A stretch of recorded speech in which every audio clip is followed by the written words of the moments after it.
Ready?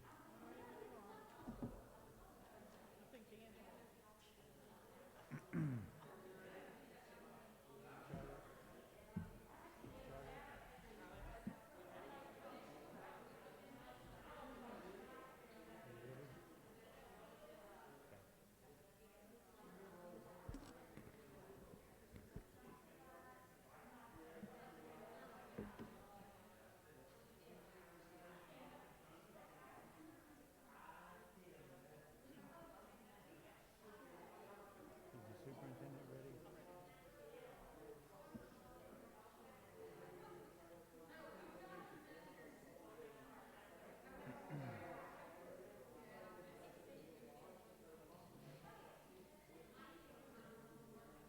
Everybody's getting along so well, I hate to interrupt it.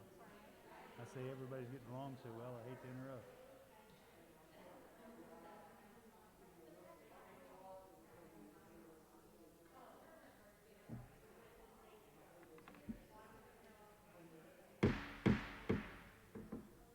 I would like to call this meeting of the Rockingham County School Board for October 12 of 2020 to order.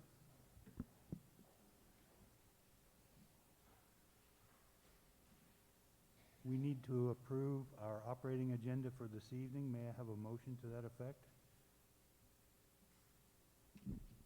I move that we approve the agenda for this evening's meeting. Thank you, Dr. McQuilkin. May I have a second? Second. Thank you, Ms. Reed. It's been moved and seconded. Is there any discussion? Hearing none, please cast your vote.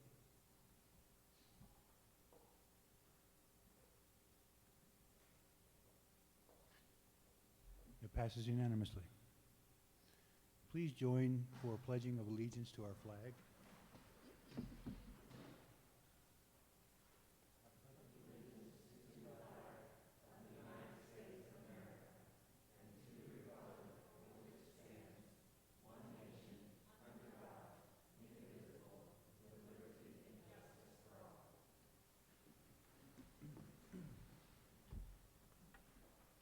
If we could have just a moment of silence, please.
Thank you.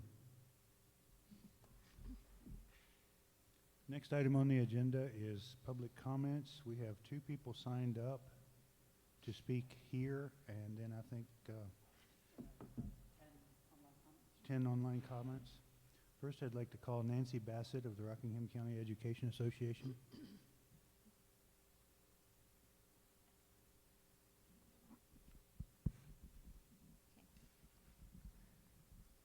Good evening, Dr. Scheichel and school board members.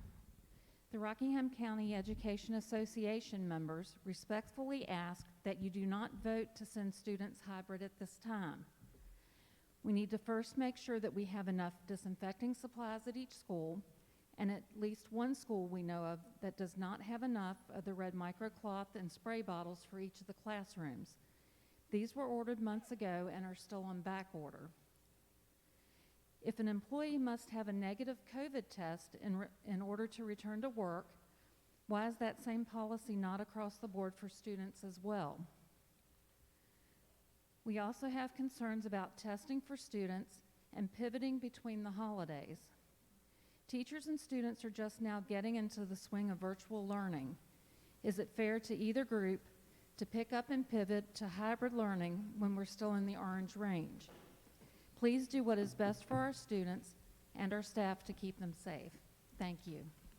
Thank you.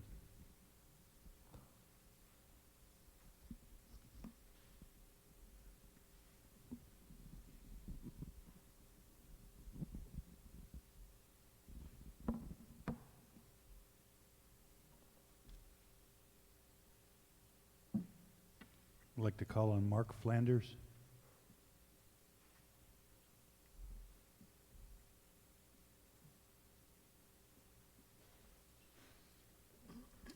Thank you for allowing me a moment to speak. I'm here to urge you to send kids back to school.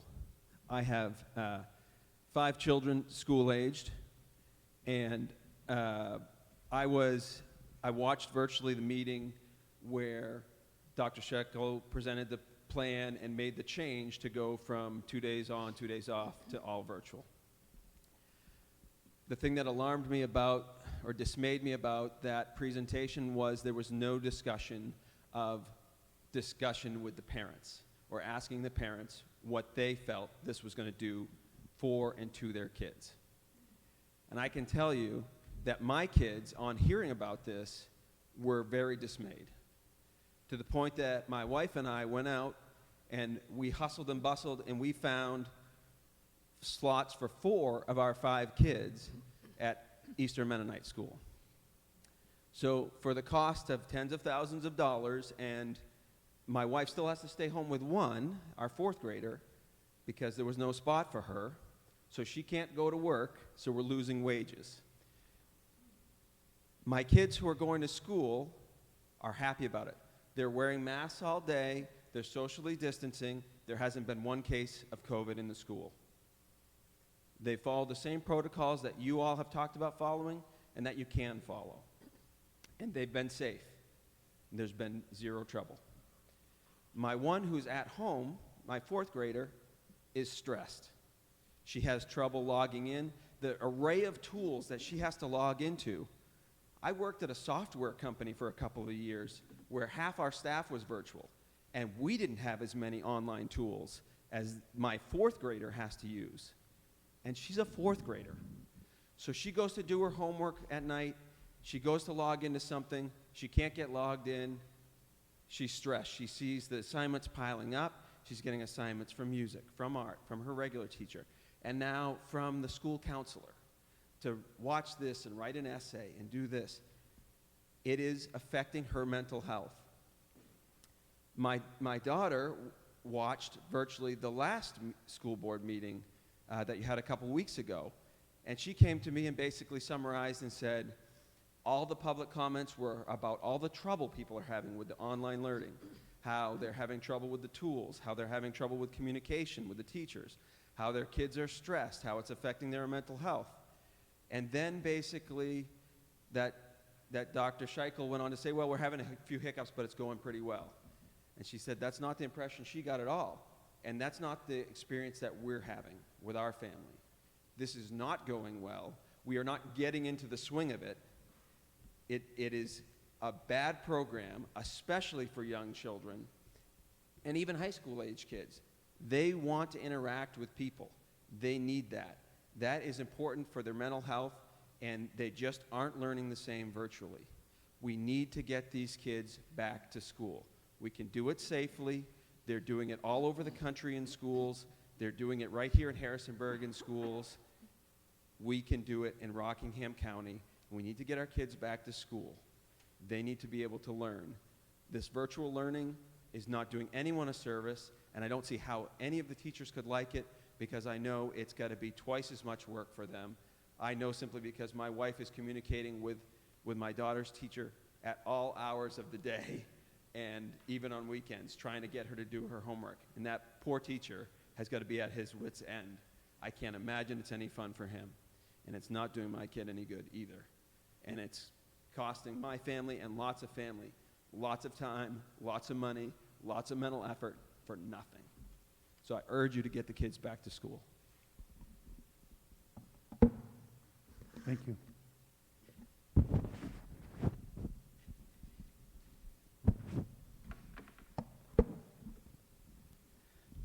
We actually have 9 online comments. One was a duplicate, so I just removed that. And I just want to correct one of the statements in terms of negative tests being required for employees to return. Our protocol is the same for staff and students. In fact, many organizations have moved away from requiring negative tests, and the reason for that is that people can test positive even 2 months after recovery, and that's in part because of how the PCR tests work, in terms of how they amplify the RNA that they test for. And so in most cases, and it's supported by VDH and CDC, is that the return to work protocol is time-based, not test-based. And so that's the same for staff and students. So what happens is that if someone experiences symptoms and gets tested, that's different from being quarantined, and then you can't test out of quarantine. So again, for the same reason that the test is not really the vehicle for that, and so the return, again, in both cases is time-based. And for many of the supplies, there are supplies still in stock, and for the one school that asked about those, I had a conversation with the principal, because those supplies were simply based on teachers not having any students in the building, and so 2 teachers that would be next door to each other would have one spray bottle since they didn't have anyone else in the room. And so again, those disinfecting supplies are there, and they will have those before students would return under the current plan. So just wanted to clarify that. The comments we have, Amber Pence is the first comment. I acknowledge COVID is real. However, right now I feel that my child's mental health and academic success is a bigger concern than the potential exposure to COVID-19 in a classroom setting. Both my husband and I have full-time jobs. My children are being sent to new places they're not accustomed to, and being asked to log into class in ways they've never done before without the in-person support of teachers or peers. Since the start of school, I've noticed a marked increase in anxiety, frustration, and negativity in regards to my children's school mindset. I feel helpless. In addition, there are barriers hindering the academic success of students using the virtual learning platform. It's not user-friendly and requires parent supervision. It's prone to error. Functions aren't consistent across grade levels or even schools, and connectivity isn't good even in areas with strong internet connections. My children are frustrated with this learning platform and are disengaging. This is a challenge for everyone, but students are being left behind academically. Nationwide, including hotspots such as Virginia Beach City Public Schools, schools are beginning to open and families are being presented with in-person and virtual learning options. At the beginning of summer, I filled out a survey indicating my preference. I've always wanted my children to be in-person learners, and my feelings on this have not changed. Please consider allowing students to begin returning to school, with first priority being given to 2nd through 6th grades. Thank you. The next comment is from Kate Quarter. My name is Kate Quarter, and I'm the parent of twin boys in 5th grade at John Wayland. I am also a local licensed professional counselor who specializes in working with children.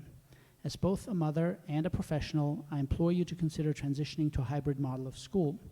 I'm seeing my own children struggle immensely with virtual school. My children have had increases in aggression, lack of focus, irritability, and defiance, and we are spending as much as 10 hours some days on schoolwork.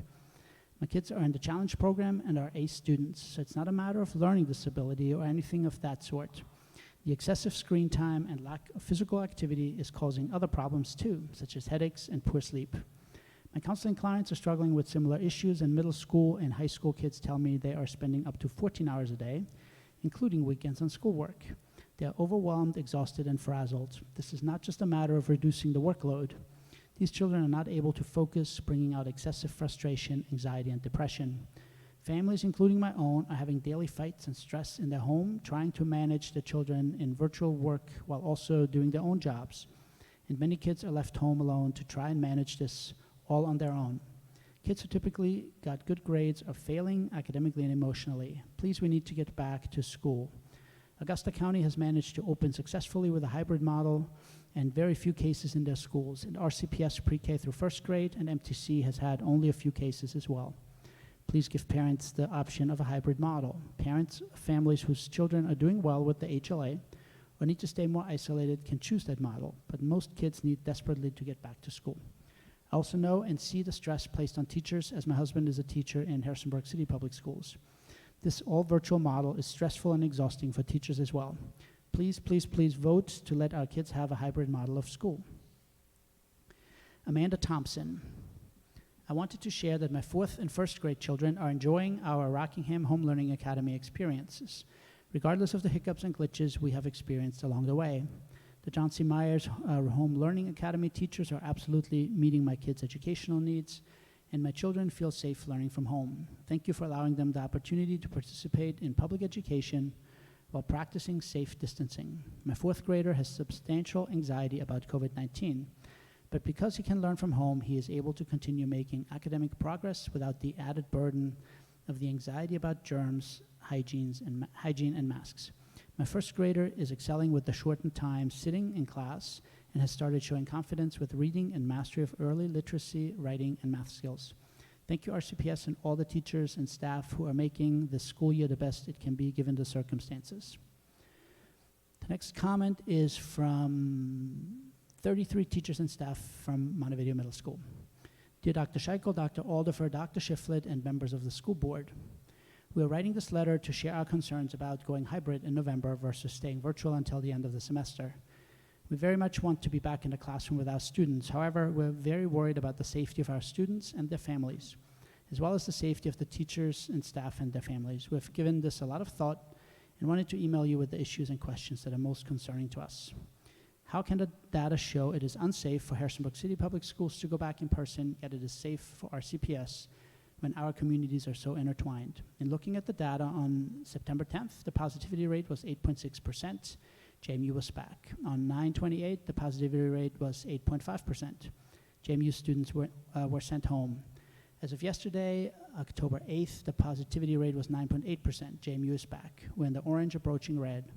The data is consistent with it not being safe for students to return. Middle school is always classified as secondary with the high school. Most of our classes are semester classes, just like high school. Would it not make more sense to have middle school stay virtual until the end of the semester like the high school? This would be the least disruptive to our students' learning. At the beginning of the year, while we were preparing to teach virtually, we had all day, every day to plan out everything we needed, and it still took us over 3 weeks. When are we going to have the time to plan for hybrid classes when we still have to teach virtually? And what exactly are the hybrid expectations for teachers? How do we teach online and in person at the same time? We have established a rapport with our students virtually and are just starting to get our kids in a routine. To start all over again would be more stressful and frustrating for everyone than just waiting until the end of the semester. Additionally, we would lose instructional time while trying to help our students adjust to a new routine of less in-person classes in the hybrid model. If the students return early in November, they will only be here for 2.5 weeks before Thanksgiving travel and then return for 3 weeks before leaving for Christmas travel and gatherings. All of this holiday travel puts everyone at increased risk of COVID. Again, wouldn't it make more sense and ensure everyone's safety to wait until the end of the semester in January, like the high schools are presently doing to bring students back? We live in neighborhoods where our students and their families live. We see kids playing together without masks and see houses having large social gatherings. We shop in the same stores as our students and families and see people who are not wearing masks in public. If the community is not following the COVID safety guidelines, is it really fair to put teachers, staff, and their families' lives at risk when the community we serve is not taking the necessary precautions to protect us? We've already had cases of COVID in the schools with only teachers and limited numbers of students. That number will only increase once students are back. If it gets too high, we assume school will have to close again, which will be even more disruptive to students' learning and routines. Cleaning supplies are also an issue. We do not currently have enough supplies for everyone in the building, and extra supplies are back ordered. How will we be able to keep the building clean and safe for everyone? How will teachers have the time and the supplies needed to clean multiple times a day? If in a non-pandemic year, teachers are routinely called upon to fill in for teachers who are out for the day with no sub to cover their absence. In a year where substitute teachers are an even rarer commodity, what will be the protocol for providing coverage? It will be hard to focus on teaching and meeting student needs because now we have to worry about everyone's health and safety. Thank you for taking the time to read our concerns. 33 teachers and staff from MMS. And the next one is from Chris Davis. As both a parent and educator, I have serious concerns about a quick move from the virtual model to a new in-person model. Both early and late summer were spent by students, educators, and parents wondering what direction RCPS would take. We knew there were multiple models being considered and that parents would ultimately have control over whether their children would opt for virtual instruction or the hybrid model at that time. As circumstances in the Shenandoah Valley unfolded and more parents opted to have their children learn virtually, RCPS moved to a virtual start to the school year. This choice was made knowing that RCPS had laid the foundation for virtual learning by the hard work and leadership of central office, building administrators and faculty members. RCPS also took additional time to make sure that educators were ready for the transition by further delaying the start of the first semester. The start to the school year has been challenging, but I believe our faculty, staff, and students have risen to the challenge.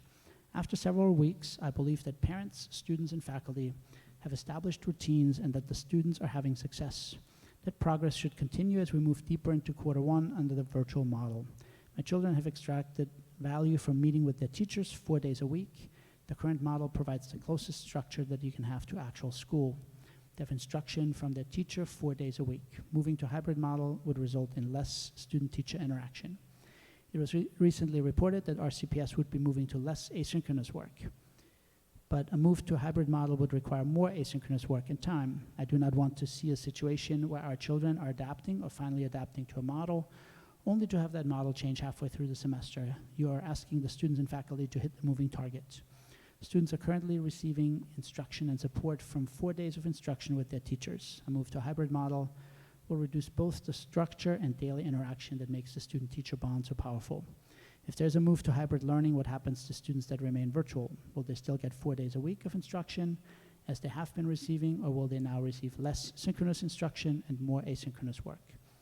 Will we have students and faculty have to take another break so that faculty can adapt their lesson plans yet again from virtual lessons to hybrid lessons? How much more time will be lost? How will faculty adapt yet again in the middle of the semester to a hybrid model? What happens to the HLA for elementary students? What happens to the middle school students that choose to remain virtual? What is the percentage of students that moved to virtual prior to August 3 school board meeting that moved to school year to an all virtual start? What is the current percentage of students that will remain virtual? Movement to a hybrid model during the semester is untenable. Our students have worked hard to adapt to the increased scrutiny and accountability as compared to the virtual model from last spring. It takes time to develop these new habits. It can take anywhere from 18 to 254 days for a person to form a new habit, and an average of 66 days for a new behavior to become automatic, according to healthline.com. We have worked hard, let's see here. We've worked hard to adapt to the change, and I haven't even begun to discuss the continued 8.9% positivity rate in the Central Shenandoah Health District as reported by WHSV on October 7. On May 12th, the World Health Organization issued guidance that a positivity rate should be below 5% for 14 consecutive days before attempting reopening. We still have new cases developing in Rockingham, Harrisonburg, and surrounding localities.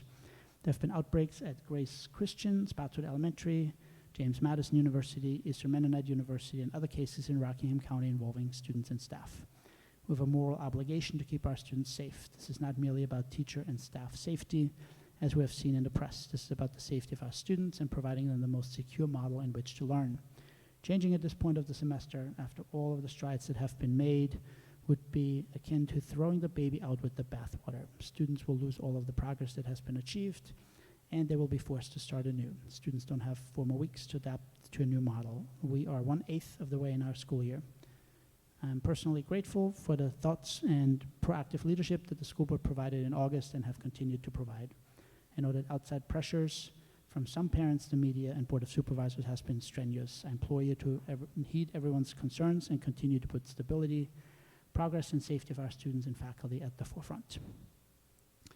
Jennifer Lehman is the next comment. Good evening, my name is Jennifer Lehman, and my husband Justin and I have 3 young children in the county. I'm a former ICU RN turned stay-at-home mom, and my husband is a doctor of physical therapy. He's continued to provide direct patient care throughout the entirety of the pandemic. We feel there's a gross misrepresentation of the totality of COVID in our community. This is exacerbated by the continued intense focus on positive cases. As we move forward, it's crucial to provide context to the discussion. While the return of JMU students is a pertinent part of the equation, it's equally imperative to acknowledge that even prior to the return of students, 20 to 29-year-olds were already the leading demographic for positive cases, not just in our area, but for the state as well. They represent over 33,000 of the 158,000 positive cases in Virginia. They're 20% of our caseload. but just 7 in that group have died. Almost none of them have been sick enough to require hospitalization, and none in our area have died. Virginia has had 0 deaths in the 0 to 9 age group and 1 death in the 10 to 19-year-old age group. This virus disproportionately affects our elderly, and our focus moving forward should be on protecting them. 73% of all Virginia deaths were in the patients over 70. And shockingly, 49% of all Virginia deaths were directly tied to a long-term care center, 1,658 out of the 3,361. Our area has seen just 216 total cumulative hospitalizations since March, and just 57 deaths. One was too many, but the focus of the board should be that of the children. The community will work together to shelter and protect our true at-risk demographic, our nursing homes. But the board's focus is on that of our children. Given the data reflected by the VDH and CDC reporting, it's mind-boggling that we are still here. The data is not open to interpretation. This is a risk versus benefit decision. Over 1,700 children die of abuse in America each year. And as lockdowns continue across the nation, hospitals are reporting huge spikes in suicide attempts in our children. There will never be any no-risk choices. School serves as a warm and safe and happy reprieve for children. Each day on the lockdown, we are robbing them of that experience. Please reopen our schools immediately. Next comment is by Kate Chandler. I have 2 boys in the Rockingham County school system. Blake is a junior at East Rock, and Cole is a 4th grader at McAkisville Elementary School. Let me start by saying I'm so appreciative of the thoughtful approach the school board has taken to ensure our children's safety during this time. After completing the recent survey sent by the board, I felt compelled to provide a parent's view and feedback. I've been blessed that I can work from home full-time and manage distance learning at the same time for my boys. I am aware, however, that some students are sitting at home without a parent to be there when needed. The start of virtual school was rough, especially for my 4th grader. There were tears surrounding his attempt to split his screen, so $130 later, I purchased a screen for him. He wears glasses and struggles as it is, and the screen is just too small for splitting. I then thought of the child who does not have a parent at home, or the child whose parents cannot afford to run out and buy another screen and docking station to accommodate them. I also think of the child whose parents are not tech savvy, or the child whose parent simply doesn't care. I worry about the child whose escape is school, and it may be the only place that a kind word is spoken to them, or the place where that child is not abused. What will become of those children? I feel guilty at times for those children who do not have what my child has. The proposal of 2 days a week for grades 2 to 8 strikes me odd.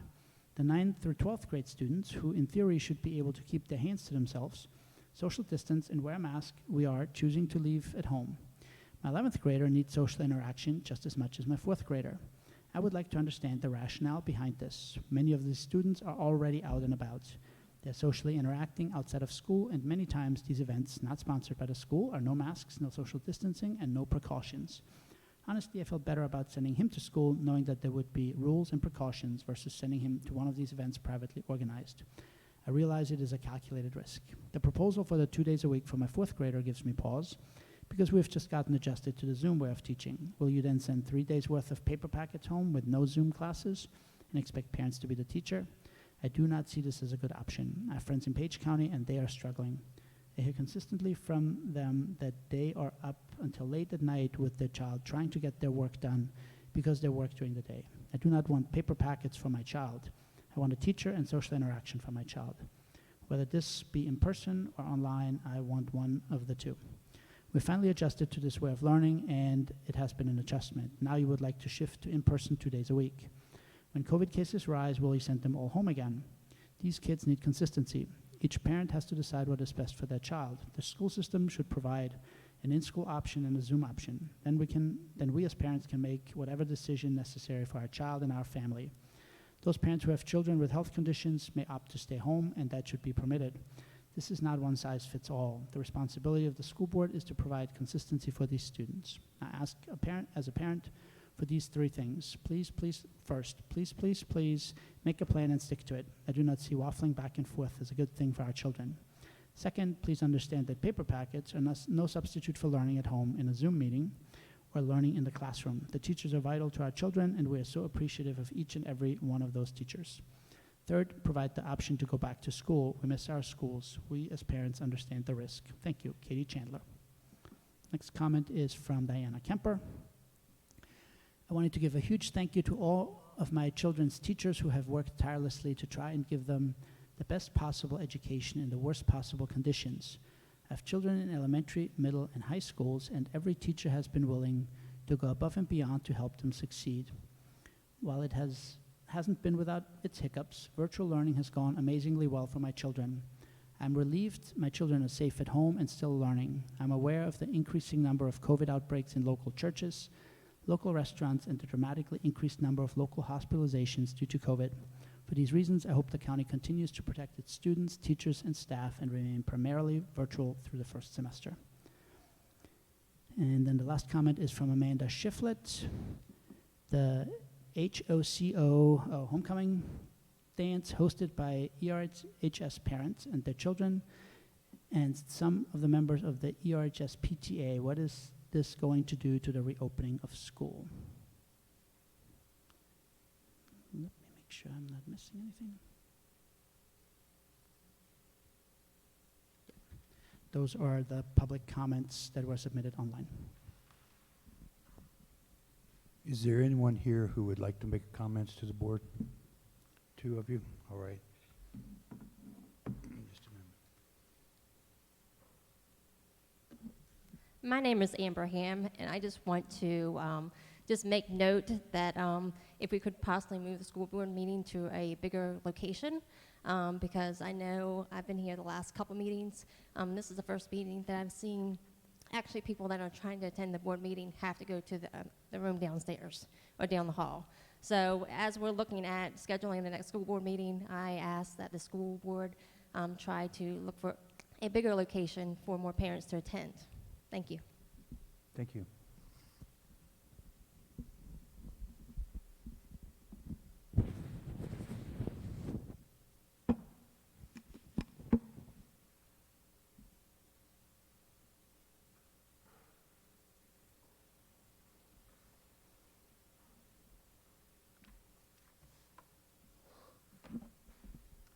Dr. Scheichel, members of the board.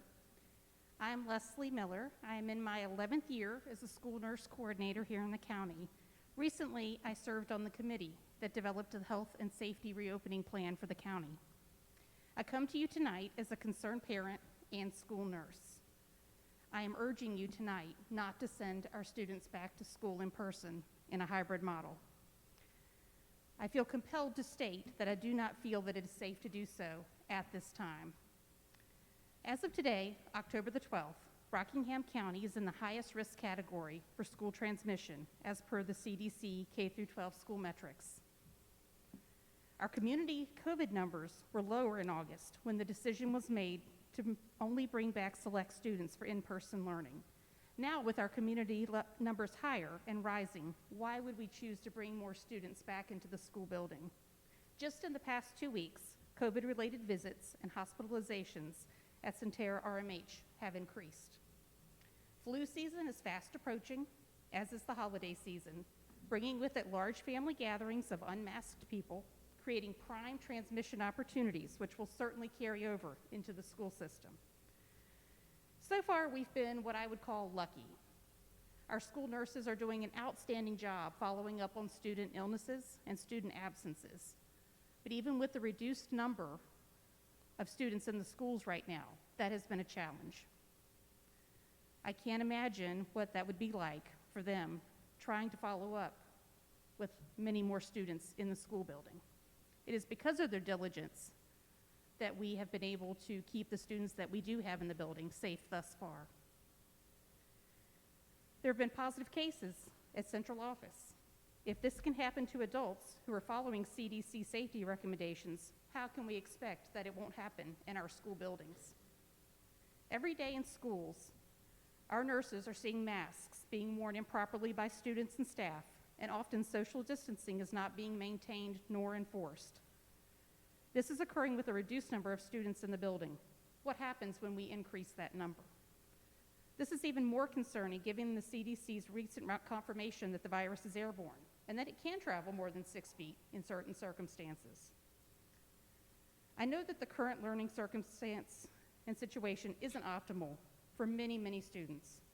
However, we are in the middle of an unprecedented pandemic, so nothing is optimal. Remember, learning can be recovered in the future, but lives cannot be. Returning more students to in-person learning right now is simply not worth risking the lives of teachers, staff, and students. From a parent perspective, I will say that my fourth grader has flourished with all virtual learning. He's thriving, he's engaged, he's enjoying his work. Had a little hiccup the first day, but after that first day, it's been great. From the school nurse perspective, I would ask that you would please thoughtfully and carefully review the comments that were submitted to you this afternoon from the nurses. I believe over 20 nurses sent comments to each of you, and many of them recommending that they don't feel that it's safe to return in person at this time. So I'm going to conclude with these last two thoughts. First, the words of Dr. Fauci, who recently said, and I quote, "We need to hunker down and get through this fall and winter because it's not going to be easy." And secondly, I want to say that I am a school nurse and my child will not be returning to school. Thank you. Thank you.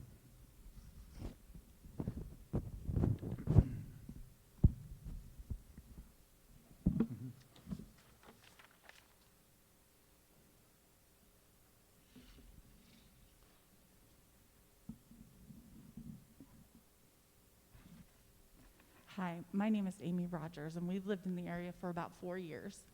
I have 6 kids, 2 have finished Rockingham, and I have 4 more still in the school system. I have been in education for over 20 years. I've taught in many different states. I've taught overseas, and I don't know what the answer is to this situation. I know there are kids that are flourishing at home, but I know there are a whole lot of kids that are not. And in all my experience, both overseas and in the States, there's one thing I know that has to happen with learning, and that's interaction.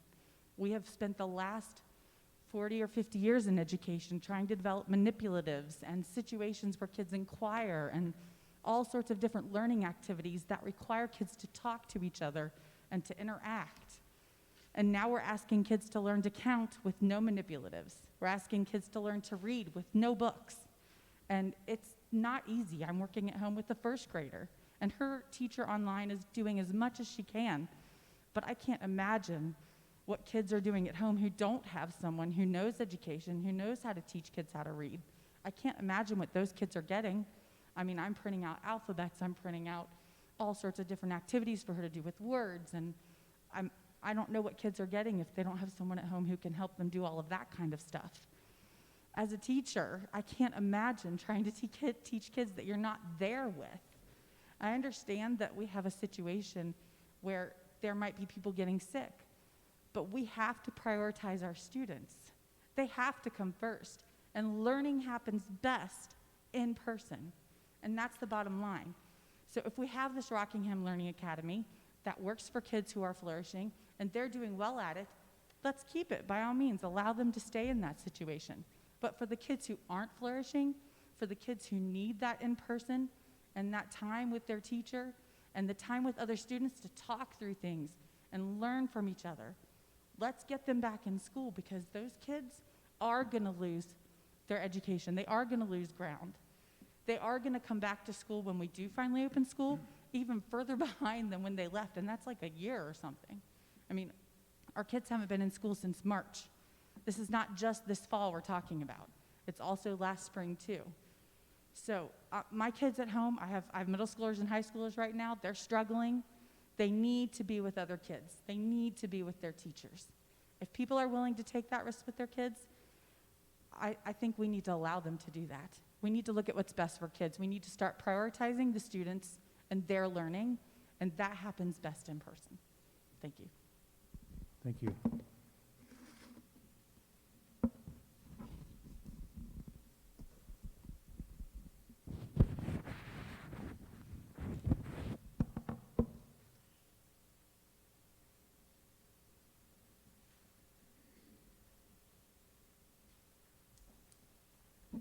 Hi, my name is Melody Flanders, and I am a senior at Eastern Mennonite High School, and I recently just transferred from Turner Ashby High School due to the recent closing of schools, because I personally believe that I need to be in school and around other students in order to learn at my best and to keep my mental health up and to keep my social interaction up so that I can be happier as a person. And also I believed that after watching the last school board meeting, I think it would be good for everyone, especially in the school board, but also including folks at home who are watching, to hear from a school-age student as opposed to only hearing from the child's parents about what their children are doing and thinking. And I think that from every single student I've talked to, not only elementary age students or middle school age students, but also my own personal peers who are doing online schooling right now, every time that I have talked to them, it's always been the same old, school is not going well, I can't learn. And a couple of my friends, especially my one friend, she is so smart. Like, she's in the honors and AP classes, and she's still not doing well because she doesn't have that time to be able to meet with her teachers one-on-one. There's a 45-minute block of time once a week that she is able to talk to her teacher one-on-one over Zoom, but that's often taken by other students, and so it's not ever ended up being one-on-one for her. And just in general, I am, being a senior, I have a lot of work on my plate right now. I can't even imagine having to do it all online without being able to go to my teacher during a lunch period or during like before school period and be able to ask them for help or adjustments on assignments or anything. Like, I can't even imagine that right now. I'm right now with my 4th grade sister because my dad is working a lot right now, especially for our family, because as he said, it's cost us a lot of money to be able to have the privilege that we've had to go to school safely. And so he's working a lot to try to make money for our family. My mom is trying really, really hard to help take care of us 5 kids who need her help. And so often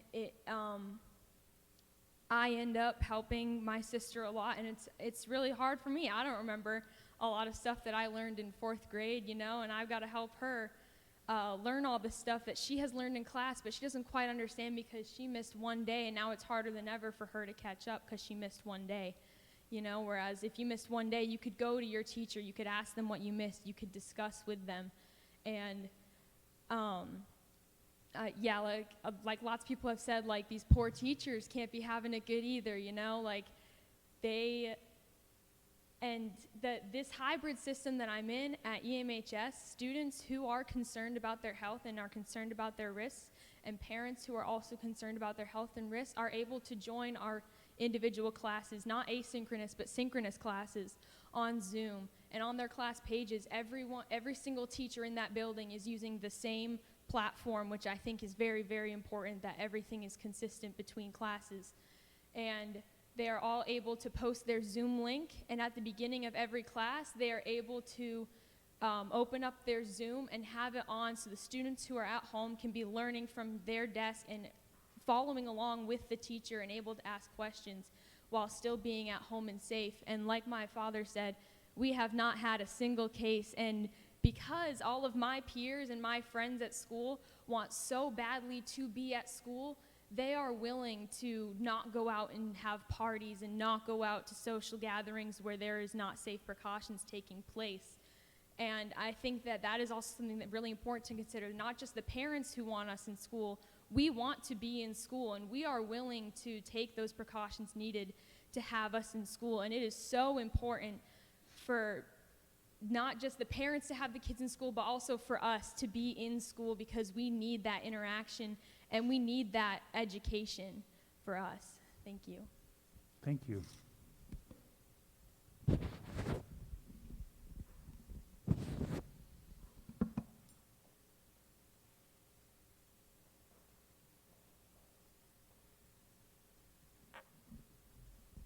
My name is Dr. Tanya Neves, and I am an emergency management professor at George Mason University. I'm also a step-parent to 2 children in John Wayland Elementary School. So I have mixed feelings about continuing virtual academy from my professional position, but also the safe return of students back to K through 12 in the Rockingham system. One thing I do want to highlight that I've had a challenge with during these last few months with respect to Virtual Home Academy is that many parents are not taking their children's learning seriously. And so you hear a lot of conversation, you see a lot of imagery in the background of students. In fact, to the point in which I had to email all the fellow parents of one of my stepchildren's classmates because something was being discussed that was inappropriate. So we've got to take a holistic look at what's going on, not only if we're choosing Virtual Learning Academy or if we're willing to send our children back in a safe manner, but I don't envy any of you in terms of your position. There are no clear answers. The one thing I will leave you with is this. This is the first of many to come. Get used to wearing a mask. In the world of public health, epidemiology, and also emergency management, this is kind of the new thing. So this is the first of many to come. So just whatever decisions you do make, think of it not only in the short term, but the years to come. Thank you.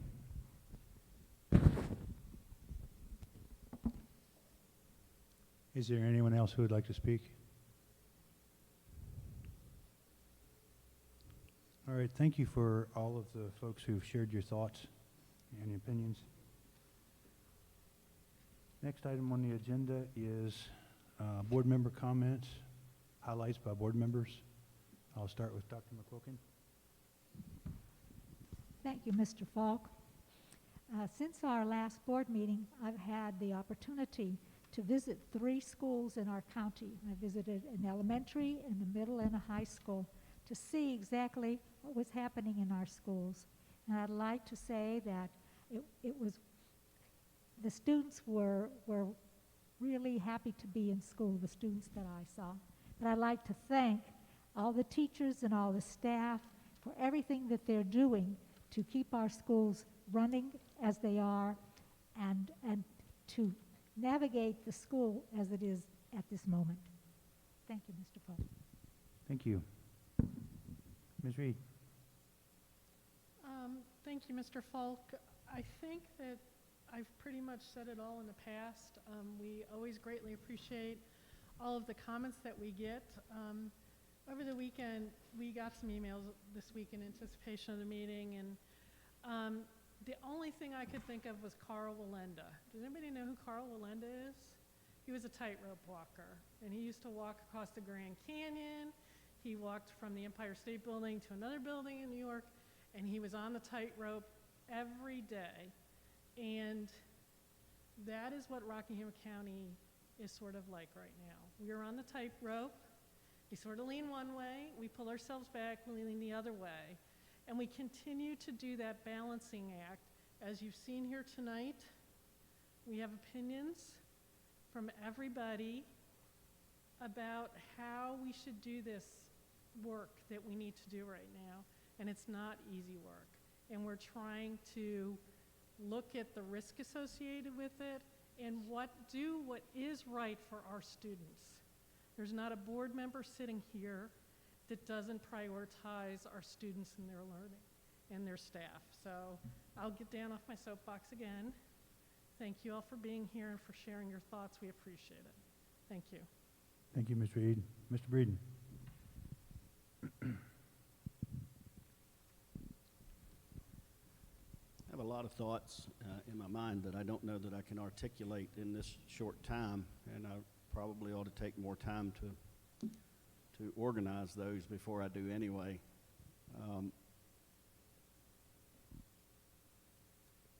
In terms of hearing from people, you make a good point. I have a freshman in my household, so I get to hear it every day. The nature of my work is such that I'm in the public, and people walk into my business every day, and multiple times throughout a day there will be conversations about what's happening in our school system or what is not happening. And not only those that come to me, I seek people out. If I meet them in the grocery store or somewhere, and I know they have kids, I talk to them about how's it going for you, what can we do better, what's not working, what's working. So please understand that we're just not receiving this information twice a month when you guys come to speak, although I thank you for coming. I think it needs to be, the things you said need to be said. To those of you who say kids need to be in school, I agree with you. To those of you who said we've got to be safe, I agree with you. And that's not me being a politician. That's just the truth. I believe both of those things. I agree with both of those things.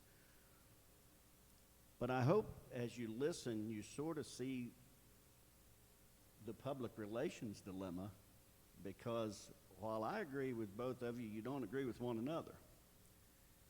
And either way that we go, it's not going to be a unanimous decision. Rarely are they ever. But I can tell you that I've never been involved in my many years of being on the school board with a decision that is as polarized as this one is. When I try to live a moral life, and when I hear people say that we have a moral obligation to send our kids to school, and then I hear someone say we have a moral obligation to not send our staff back to school, I don't know what to do with that, really, in terms of my moral being, because I want both of those things. And we're going to try to figure out how to make that happen. This thing has been a moving target. It is a novel virus because we've not dealt with it before. That's what that means. And as we go along, we learn, and the criteria, the recommendations have changed. Unfortunately, they've been changed for political reasons in some cases, I fear. So what I ask of all of you within the sound of my voice this evening is to continue to share your thoughts, your suggestions, your ideas. But let's not forget about grace, if we can. Let's not forget about allowing those who don't agree with us, giving them the grace to disagree, and understand that we're not taking any kind of pleasure in making these decisions. I can promise you, and I'm not asking for sympathy. When I say that, I'm just stating a matter of fact. And,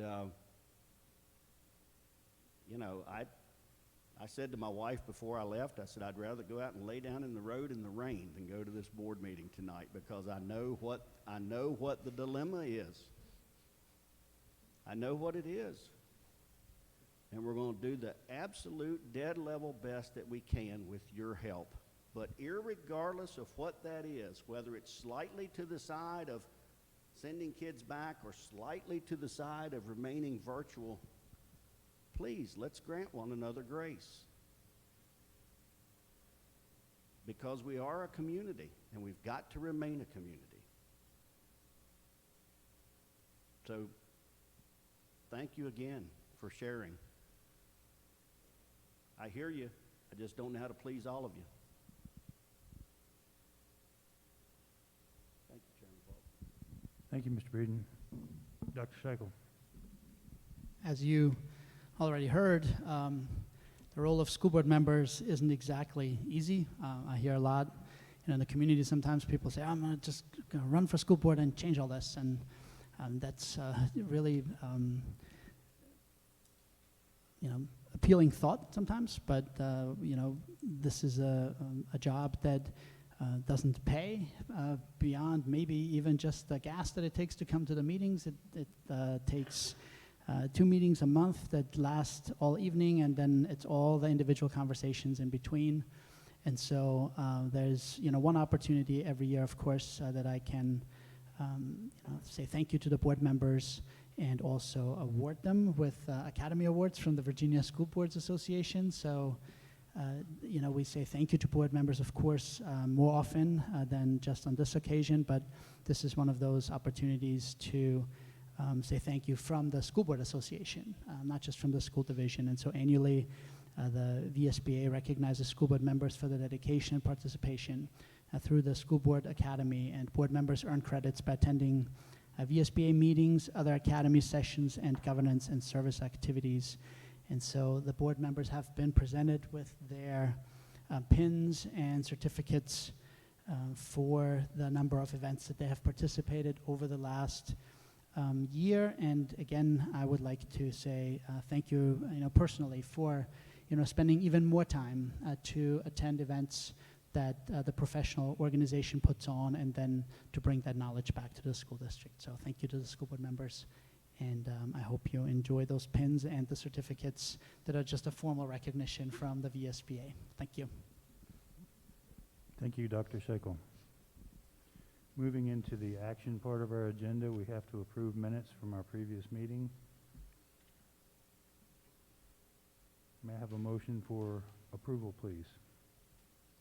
I move that we present, or that we that we present the minutes. I move that we approve the minutes for the September 28th school board meeting as presented. Thank you, Ms. Reed. May I have a second? Second. Thank you, Dr. McQuilkin. Is there any discussion on the minutes? Hearing none, please cast your vote.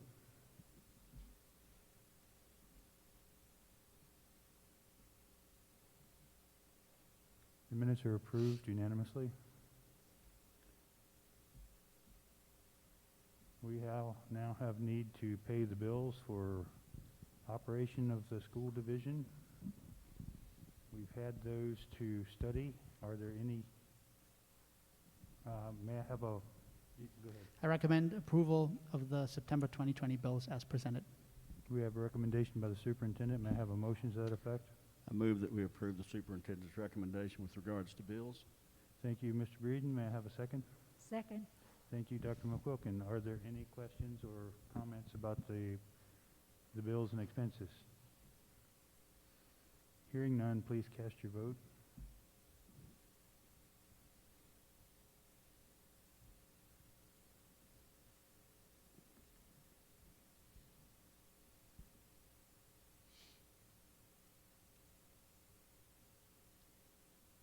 Bills are approved for payment unanimously. Have a bid for bus fleet tires. Our transportation director, the esteemed Alvin Estep, will present the bid for tires. Okay, thank you. Dr. Scheikel, Chairman Falk, members of the board. It's been a little while since we've talked about tires. It's time to do a retire bid. I want to give you a little bit of background before we get to that part. Over the last several years, I've done quite a bit of testing on tires. We used to do, and you'll see in the bid package that was sent in, we used to do new tires and recaps. You will not find recaps on there this year, and the reason that being, we've done lots of testing on new tires, and we're getting 3 to 1. So I buy one new steer tire and new tires, and they'll outrun 3 of the caps. Give you a little bit of information on that. And in the 19 and 20 recap prices, and just one tire size is all I'm going to give you, is a 10R22.5, was $137.67 each. We times that by 3, it's $413.01, and the cost per mile was .00625. In the 2021, with new tires, the same tire size, 10R22.5, is $361. That comes out to .00495 cost per mile, and that's not counting the extra labor for changing the 3 sets of tires or the drivability problems. When we're running mud and snows on the rear, a school bus is just like a straight truck. When it goes around the turn, the back end has to slide. Well, when it does that, and we got an open face tire, it cups, and then we have drivability problems. So that's some of the reasons why we did that. And that being said, the invitations for bid tires were sent out and were publicly specified and advertised. We sent it to 5 suppliers. We received bids from 3. And you'll see the note on there, due to casing prices, Big L Tire, what they'll pay Rockingham County Public Schools. If you want to look at Section 5 on the bid sheet, the second column down for a 10R22.5, they're going to pay us $40 per casing. And if you look a little bit further down, the next closest one's a Berge Tire for a $20 casing. And the reason Big L can pay a little more for casings, they have their own cap shop, and it's located about 1.5 miles south of where we're standing right now. So that being said, and my recommendation is for the bid to be awarded to the second low bidder. It's $203 and odd cents difference to begin with. And with what we're getting back here, it's going to be a win for the county to go with the second bidder. So just to ask a follow-up question to this, how many of these tires are we going to potentially send back, those casings? Because you said it's $200, right. So we'd need to send at least 10. Yeah, just the one tire size, the 10R22.5, last year we had 80 casings. So we're looking at $1,600 just on the one tire size, and that's not counting the 11Rs or the 255s. This could be quite a savings.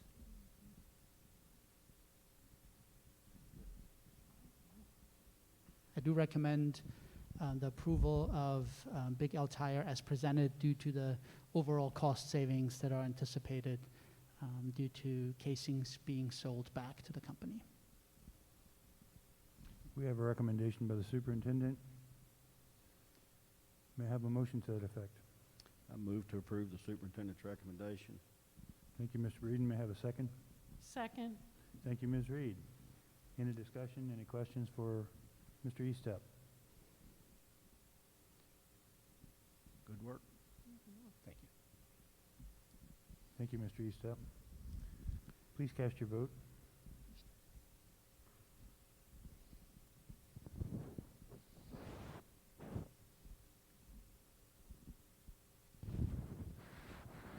Motion carries unanimously. Now, Mr. Eastep, it sounds to me like the way you presented this, you really know what you're talking about, school buses and tires, and you're not in a position there where you basically have, you know, your supervisor give you all the information and then you present it here, right? So can you just refresh my memory how long you've been working in Rockingham County and on school buses? 40 years. 40 years.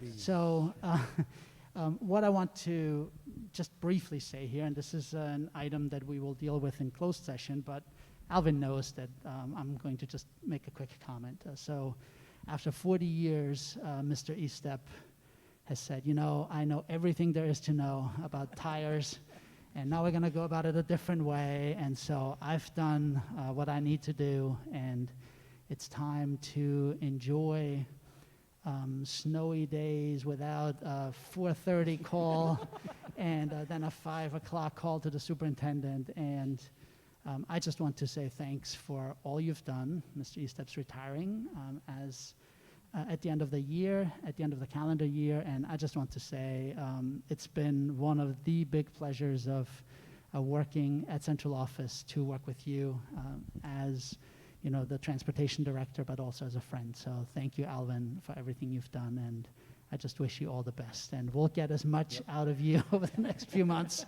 in terms of picking your brain as we can. And I know Jeremy Mason is already, you know, picking your brain just so we don't lose what you can't even hope to compile, you know, in terms of 40 years of organizational knowledge. So just thank you. That's what I wanted to say publicly. You're welcome. I would like to make one comment.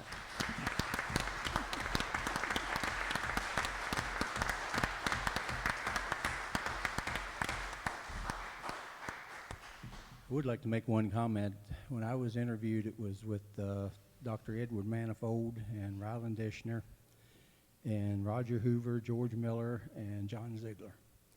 And they told me one of the benefits of working in Rockingham County is after 30 years you could retire. And I'm thinking to myself, that won't happen because I won't be there that long. But it's been a good place to work, and I appreciate the support from the board members. We've had relationships for quite some while, and for Dr. Shuckle, I appreciate your friendship and that. So, and I won't be too far away, and I still might call you at 3:30 on a snowy morning just because I can. I'm going to get the call, so it doesn't really matter who's going to call. Thank you, Alvin.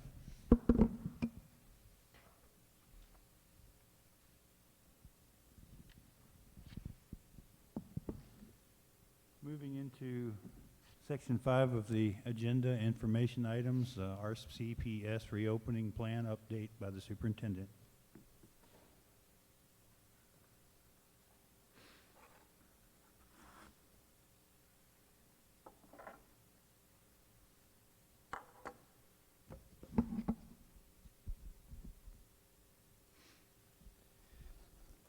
So here we are again, talking about transition plan for reopening schools, and you are aware of these first few slides. They've been pretty much part of every presentation. The big question that we didn't really have a solid answer to in the summer because of all school districts really across the country, and then also, you know, across the world really having taken breaks and shut down, and there wasn't enough information to really let us reopen schools in person and be confident that we can do it while keeping staff and students safe. And so hence, you know, our move, especially with the community spread numbers that we had, to wait and to look at school districts across Virginia, across the United States, and also in other countries where community spread was not as significant, to see how this would play out. And as always, like I said, you know, when Mr. Eastep was up here, we always talk about snow days and how for snow days we look for information from VDOT, and we can't take a poll on who wants to go to school and who doesn't. And so in this case, it's very similar. We have focused from the very beginning on advice from experts, and not just within the United States, but the World Health Organization as well. So there are different approaches, and we knew that eventually, information would be better to let us make decisions about what can be done safely for staff and students. And so at the last meeting, I presented the more recent guidance from the Centers for Disease Control and Prevention, and the indicators that the CDC used to advise schools were really three key components. And so one is the number of new cases per 100,000 population over the previous 14 days. And across Virginia, pretty much across the board, you'll see the orange or red because the numbers per 100,000 are fairly high. However, the second component, percentage of positivity, for the PCR tests over the last 14 days, there is a little bit of a mix there, and I'll explain why there's always important context, again, to the first two.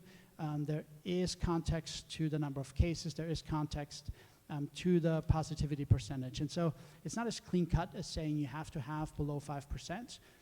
That's in the context of widespread community testing. But as we saw early on, the positivity rate can sometimes be incredibly high when only those are tested who exhibit symptoms, because by definition, they're already almost assumed positive, and then the positivity rate can go really high. And so it's one of the things we've seen recently here as well. But the third point is that the CDC has said, all of these items are in the context of what you do to mitigate those factors. And so the key mitigation strategies that CDC posted: consistent and correct use of masks. We heard about that already today. Social distancing to the largest extent possible, hygiene, cleaning and disinfecting, and contact tracing. And as I'll point out, there's actually another mitigation strategy that's increasingly become part of the conversation. And so these are those main guidance points. Now, when we are asked, well, how can all these other school divisions send kids back in blended? They have disease spread too. Well, it's important to really look at those numbers, right? One of the public comments was that even hotspots like Virginia Beach can open for students. Virginia Beach is not a hotspot. So if you look at Virginia Beach City, over the last 14 days, 102 cases per 100,000. And the only division around here that's lower, and that's oftentimes the other division that's brought into the conversation, is Augusta County with 98.1. And then the others surrounding us: Greene County, 166, Page County, 146, Shenandoah County, 167, and then Rockingham County at 235. So Harrisonburg City is significantly higher over the last 14 days at 390. The positivity percentage, again, you see that there is a wide variation. For that one, we do have the highest one. And so with all of these numbers, my approach has always been to ask what they mean. And so I've spoken to Chief Holloway from Fire and Rescue about this, because unlike the school division, he gets information from VDH about the actual location of those who test positive in terms of zip codes, in terms of addresses. It's not public information, but certainly first responders know a little bit more about where those are located. And particular with this, again, it's a matter of how do we get that positivity rate. And in Rockingham County, those of you who've seen our Facebook post, all of the announcements in recent weeks were about testing events where only those who either are living with someone who has symptoms or is positive, or those with symptoms themselves could be tested at the larger events. Now, people certainly can go to to medical practice or to one of the like MedExpress and get tested there. But the larger scale events, they actually are only for people with symptoms.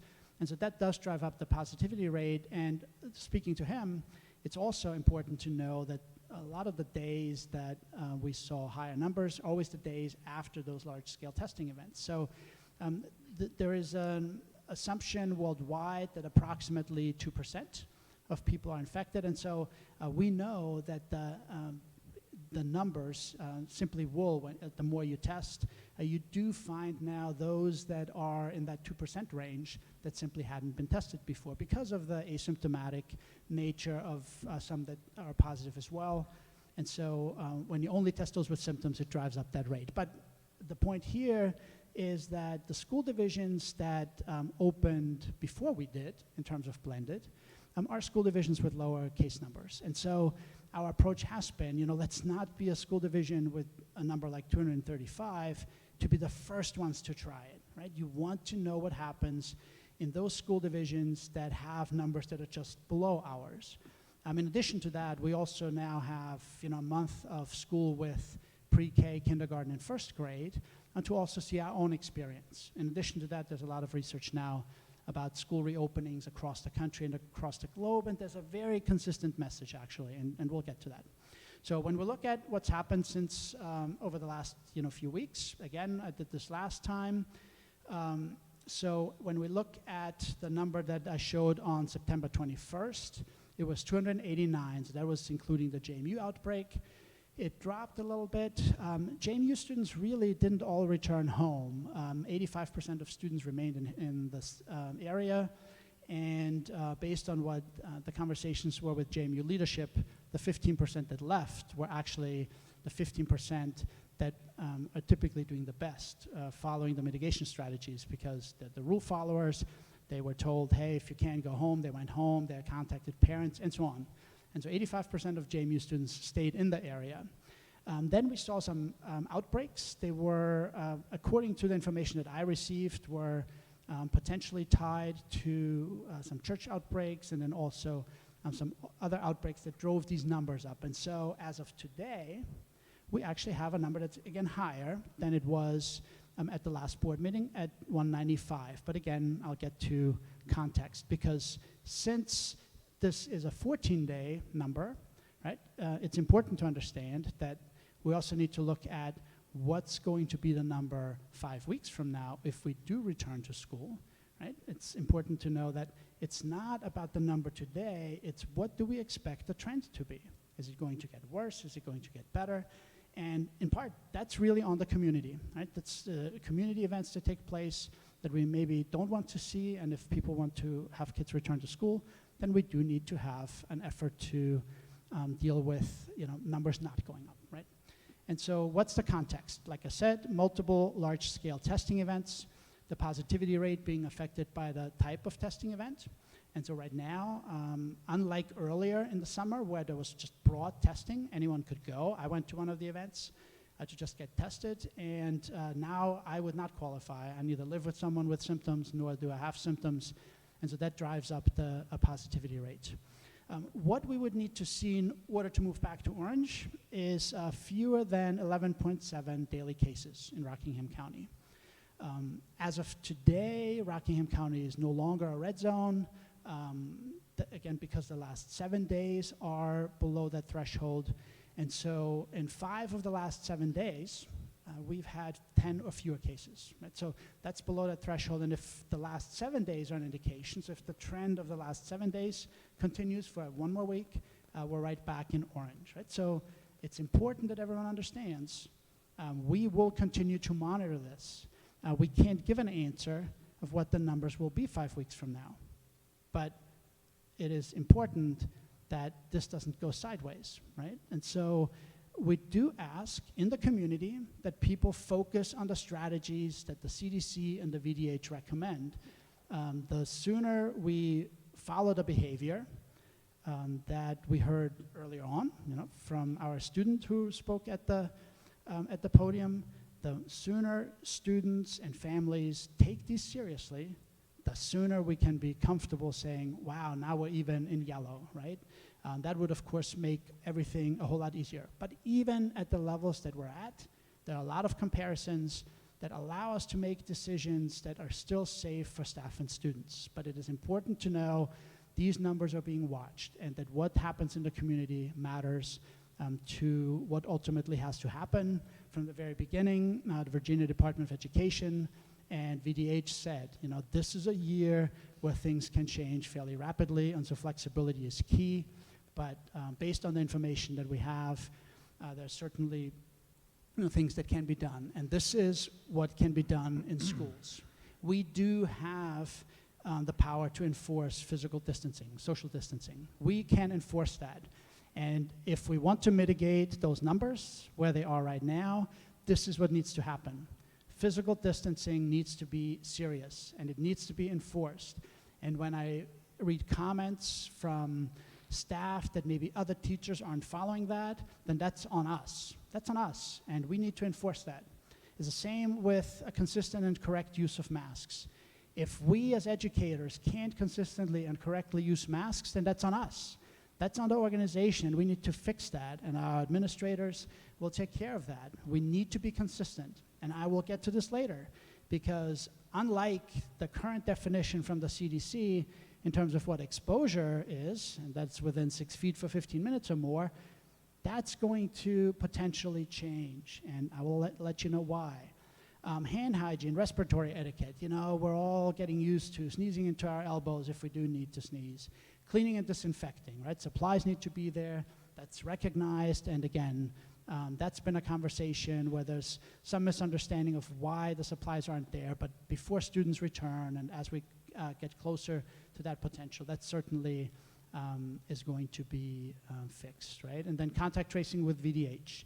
Not only do we do contact tracing, but the Virginia Department of Health has its own protocol for that, and every positive test results in contact tracing through VDH. And the new mitigation factor, and this is important to know because it speaks to the new concept of the CDC having said, now recognized it's airborne, the World Health Organization has recognized that. Ventilation is one of the factors that also is important for mitigation. Right? And again, I'll get to the details for that. So positive cases in the school division, I presented those last time as well.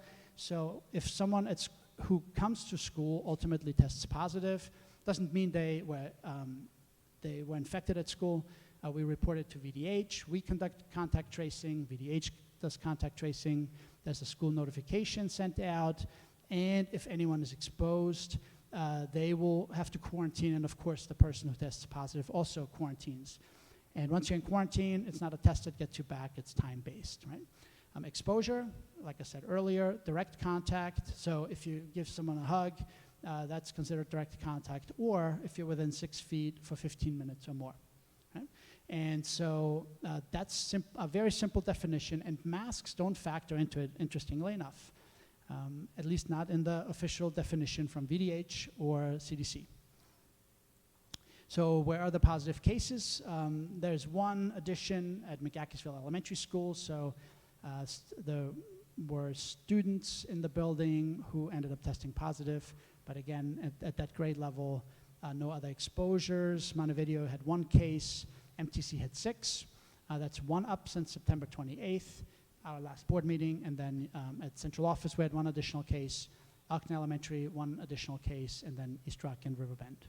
But 13, well, if you now count McGackisville as one of the schools where someone tested positive, 12 elementary schools with no positive test, and 3 grade levels being back 4 days a week, right? And there was a question earlier about why is it that high schoolers aren't back when they can follow the rules? Well, it's one of the questions that was asked early on, right? Will you ever be able to get pre-K students, kindergarten students, and first graders to actually wear masks? And although, yes, it's a work in progress and there still have to be improvements, but overall, I would say that component went way beyond what the general public comments before then would suggest. So our students have done a phenomenal job. And again, it can be better and it needs to be better. So let me make that clear as well. So new information, right? It's always important to look at what we've learned over the last few weeks. And not one of the articles is actually from back in August, but USA Today, it's not, you can't consider this, peer-reviewed research, but Florida has reopened schools across the board, and it doesn't mean that they just pretended like nothing happened, right? So in Florida, the school districts that saw no impact on community spread pretty much had one thing in common. They showed that mask wearing, social distancing, and again, contact tracing and isolation resulted in no community spread based on what happened in school. So schools opened safely with no resulting community spread if those strategies were taken seriously. Right? The Atlantic just published a piece the other day, so they have done surveys across the country, and the headline was, schools aren't super spreaders. There was this idea early on because kids, can't stay away from each other. We would see these super spreader events, but that seems to not be the case. And again, when they looked at what schools do to be successful, it's the same strategies. Keep your distance, wear your masks. Right? When you don't do that, it's not going to go well. Right? And so Israel is one of the cases where we saw that, even in the spring.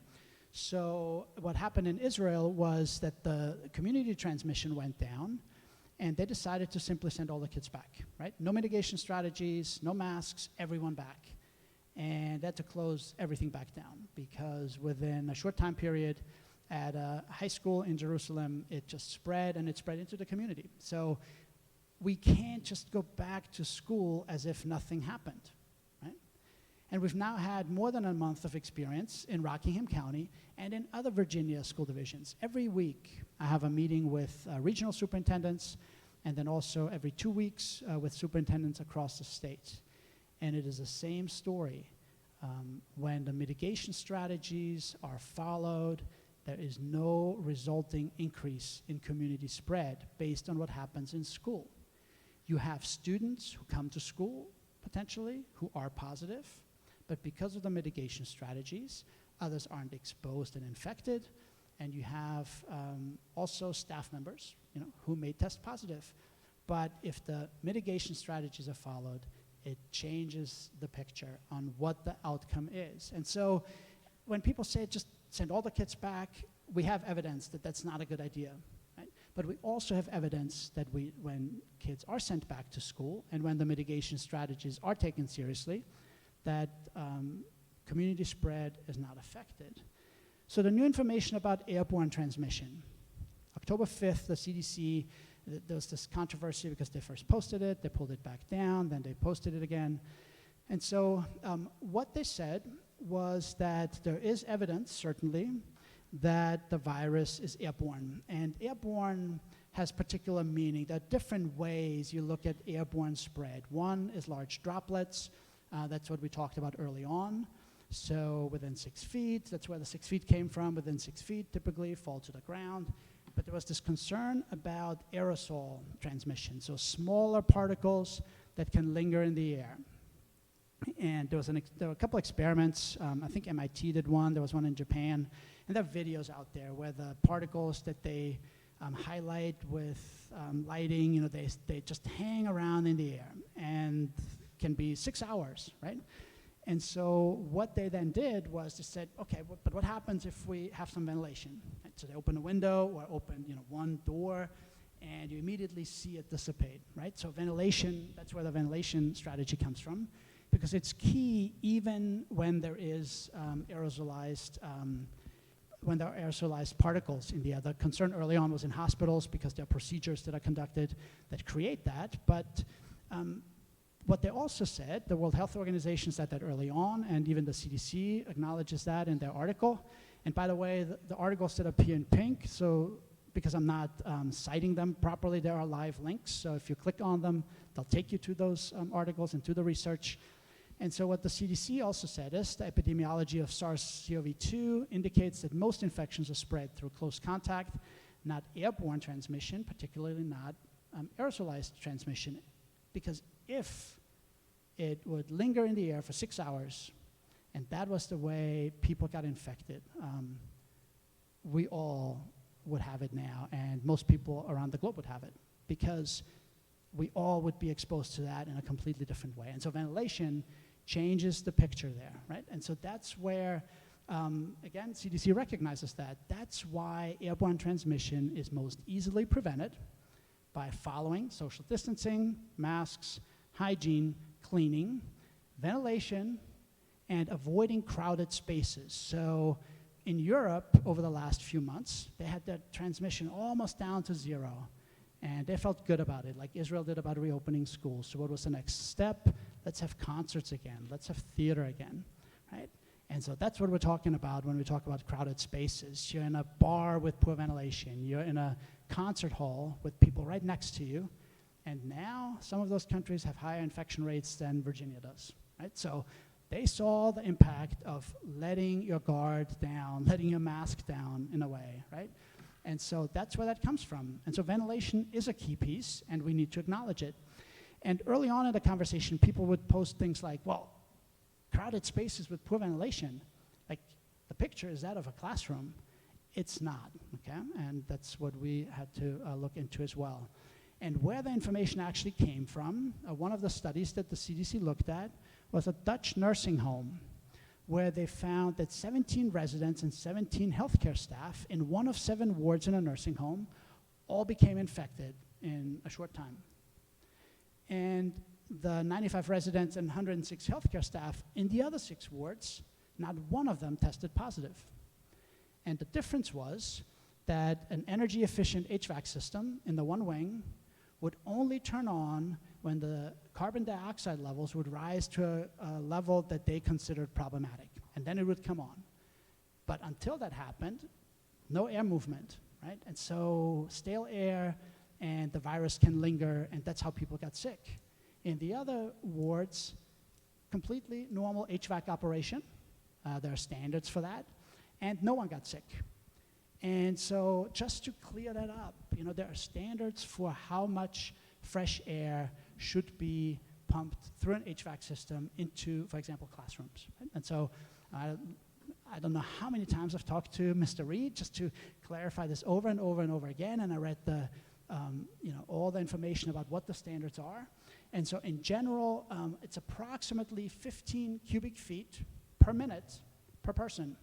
So if we have a classroom for 30 kids, or for 30 people, there are 450 cubic feet per minute, not of air, but of fresh air that are pumped into that room. That is not the definition of poor ventilation, okay? And so that's really important to understand, okay? Because that's, again, another strategy that helps us keep students and staff safe. So again, in everything we look at, it is always the same message. The first 2, teachers, staff, and students can control. Physical distancing and face coverings that are mandatory except during designated breaks. And the last 3 are, of course, things that we teach, hygiene and cleaning in the classrooms, cleaning around the building, and then ventilation that is appropriate for those environments, right? And so these key strategies come up over and over again, whether you look in Virginia, in the United States, or in other countries. So what we discussed, this was already in the plan in terms of what our schedule should look like. We said we would review the data in October, and we have, and then make a decision about returning to school. And so over the last week, 2 weeks really, we had multiple meetings with elementary administrators, with middle school principals, and talked about what the schools would like to see. Every elementary school that I've visited, because their teachers have seen students in the buildings for weeks now, I was asked every single time, when are you going to bring the kids back? When do you bring the kids back? We need the kids back, right? And so elementary principals, if they had their way, I think we would have brought them back, over the weekend. And so we have to make sure that we do it responsibly, right? So then we also spoke to middle school principals to talk about what a responsible return would be, because we said maybe early November for elementary schools, but then would there be enough time to really look at whether we should bring middle schools back in a separate phase, or do we do that all at the same time, since a responsible date that we figured for elementary schools would be mid-November, not the first week in November. And there's a reason for that, too. And so in our work with the middle school principals, we settled on let's do this at one time, especially since students transport oftentimes on separate buses anyway, and that we feel confident that we have the transportation capacity to actually bring students back with the strategies in place for transportation, so that can happen at the same time. So the plan now is to return to an AB blended schedule for grades 2 to 8, beginning November 16th. Now, families who want to keep students in the Home Learning Academy have that choice. And it's important to understand, again, that asking families whether they want to make a switch from what they had said over the summer, and also then scheduling classes appropriately and setting up the transportation routes, they simply require time. And if we pushed it to November 9th, we could very well be in a position where we would say, we wish we had another week. And that's something we definitely want to avoid. We may end up on November 9th saying, yeah, it would have been possible maybe to do it on November 9th, but that's not what we feel comfortable with when we work through the timelines, how long it takes transportation to run the routes, the schools to schedule, and also to get information back from families. November 16 is a date that we settled on with elementary and middle schools. High schools will remain virtual until the end of the semester. And there are some obstacles to returning earlier. Transportation is one. We've had a number of additional bus drivers in the pipeline, but because of delays in getting people licensed, we won't have enough drivers really to accommodate elementary, middle, and high school until early 2021. So there it makes sense. In addition to that, for high school credit, many students have electives that involve singleton classes, so there's only one class.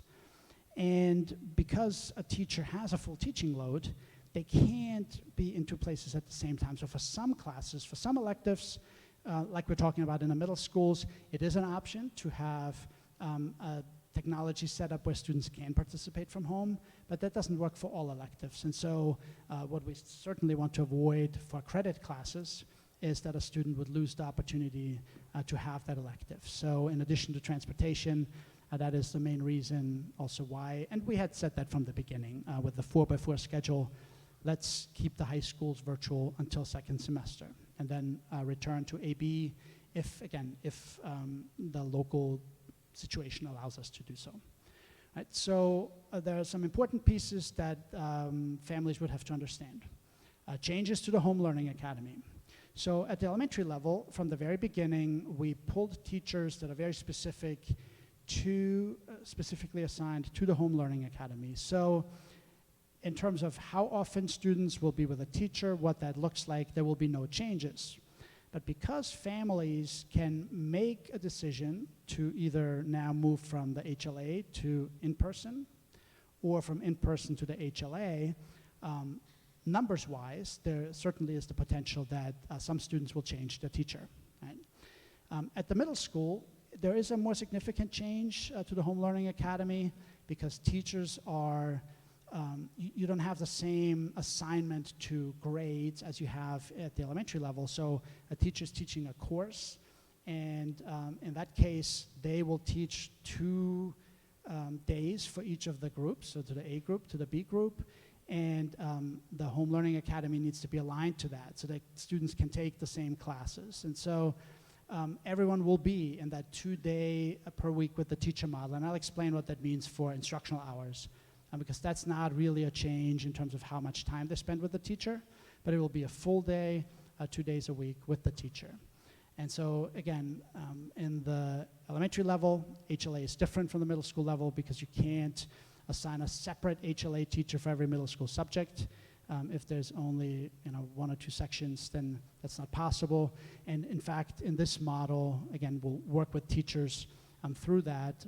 But because at the middle school level, there will be some teachers who may teach a class, for example, in person, but also to the HLA students. And so the closer they can be to being the same, the more appropriate is it to make that change. Changes to the elementary school classes in the blended model. So now if students come to the buildings in grades 2 through 5, the class structure changes because at this point, they have their teacher in Zoom sessions 4 days a week, but they're only in Zoom sessions for half the day. So those students will now be in a regular school day, 2 days a week, either the Monday, Thursday, or the Tuesday, Friday group, so A group or B group. And in terms of the time, they will, again, move from 4 half days to 2 full days. There's almost no difference in the time that they spend with a teacher, but it switches from a Zoom session to actual in-person learning with half the class size, because now we're making that A-B split. Students will actually have only half as large a class, and they will get the same amount of time, but in person instead of virtual. So that is a change in terms of how it's structured, but in terms of in-person learning being the most valuable approach, that certainly shouldn't be a disadvantage, but rather an advantage to students to have that time with their teachers. And the students that are currently in our buildings, because they have no internet, they will now move to the 2-day-a-week regular 2 times per week schedule. And it's important for families to understand, if a teacher teaches the A kids on Monday and Thursday and the B kids on Tuesday and Friday, that teacher is teaching the B kids when the A kids are at home. So that changes how the days without the teacher actually operate.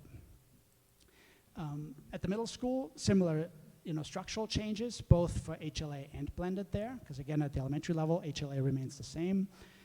Class structure, now instead of 4 45-minute sessions with teachers in Zoom, they will switch to a regular school day and have teachers twice for 80 to 90 minutes. So again, not a change really in the amount of time they have with the teacher, but it will be longer periods, twice a week, and with much smaller class sizes. Again, the same the same setup as in elementary schools, the difference being twice a week for a longer period of time, but with smaller class sizes. For core classes, we will assign teachers, obviously both for in-person and the HLA. That's possible because the numbers are such that every student takes the core classes, so we can assign teachers specifically to teach the HLA students. But for electives in the HLA, we're looking at, again, what you heard earlier, students basically being in a Zoom session into the regular classroom where the other students are and that interaction taking place. But there are, again, where that's not possible, those electives become more asynchronous. Again, the no internet blended students move to the regular 2 times a week schedule. And the same reminder, teachers are not available to B students on the A rotation day. So what does it mean instructionally? And this is really important because during a regular school year, we have students in class 5 days a week. Right?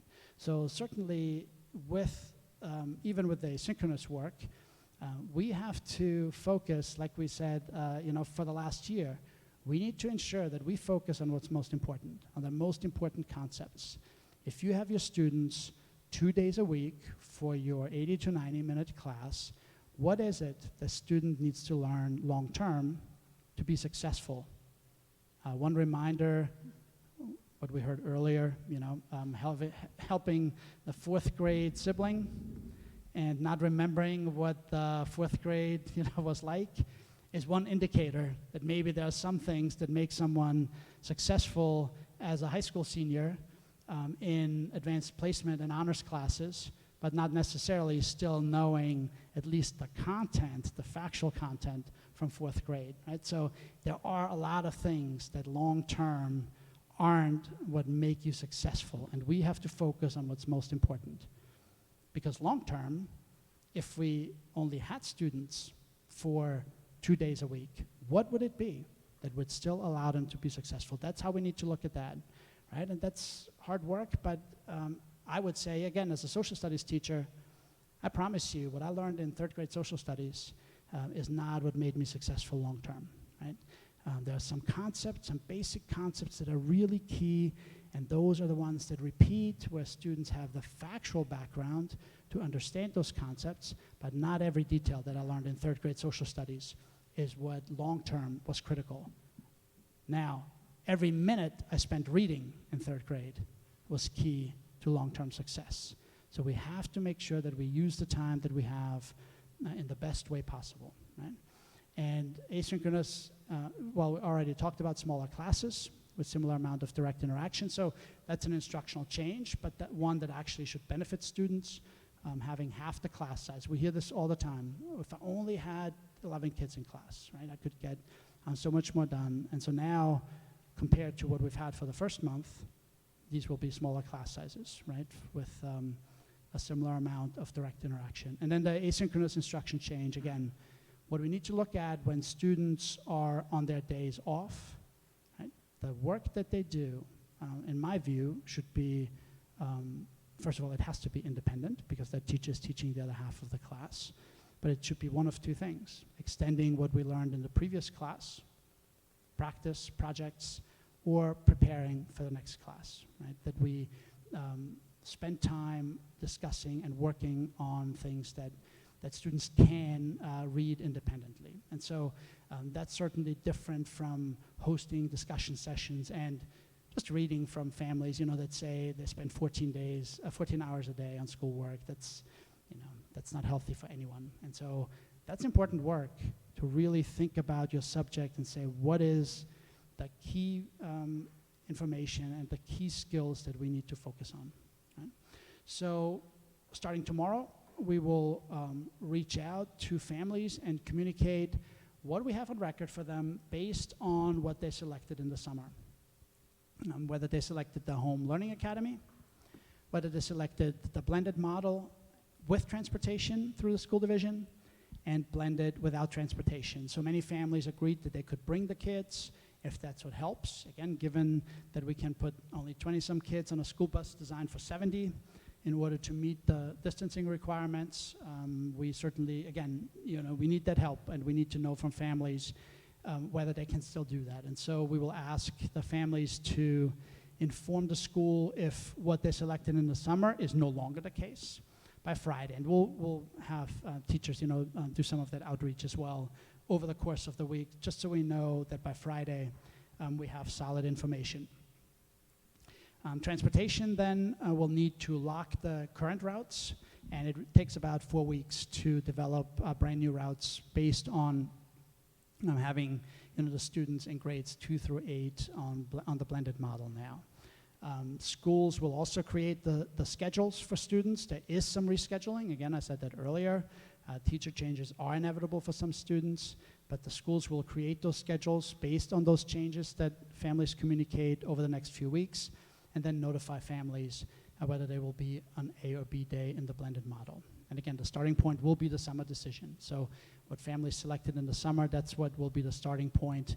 We can't have extreme imbalances, right? But some imbalances can be accommodated, but they have to meet the distancing requirements. And so there's not always a choice. We will keep siblings together like we said in the summer. So that's an important component, that we've also heard in places where that's not the case. So school districts that did not keep siblings together, that's created enormous headaches. Then when some kids are in the family are on Monday, Thursday, and others are on Tuesday, Friday, that's stressed families incredibly. And so we will, again, accommodate that. Like I said, teacher changes are inevitable for some students.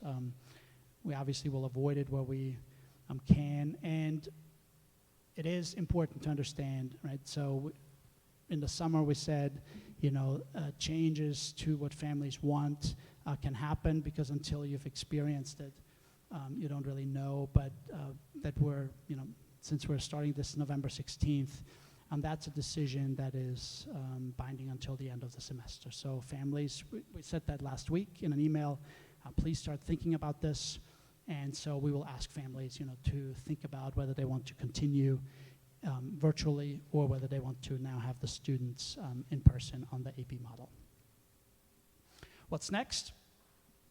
After we bring students back on an AB model, there's an interesting comment earlier from Professor Neves, who said, what if this is long-term? What do we do, right? Masks may be part of the picture for a long time. And it's unlikely that we can then say, well, so from here on out, students will only go to school 2 days a week, right? And it's what it would require, based on the space we have, is social distancing that changes from 6 feet to 3 feet.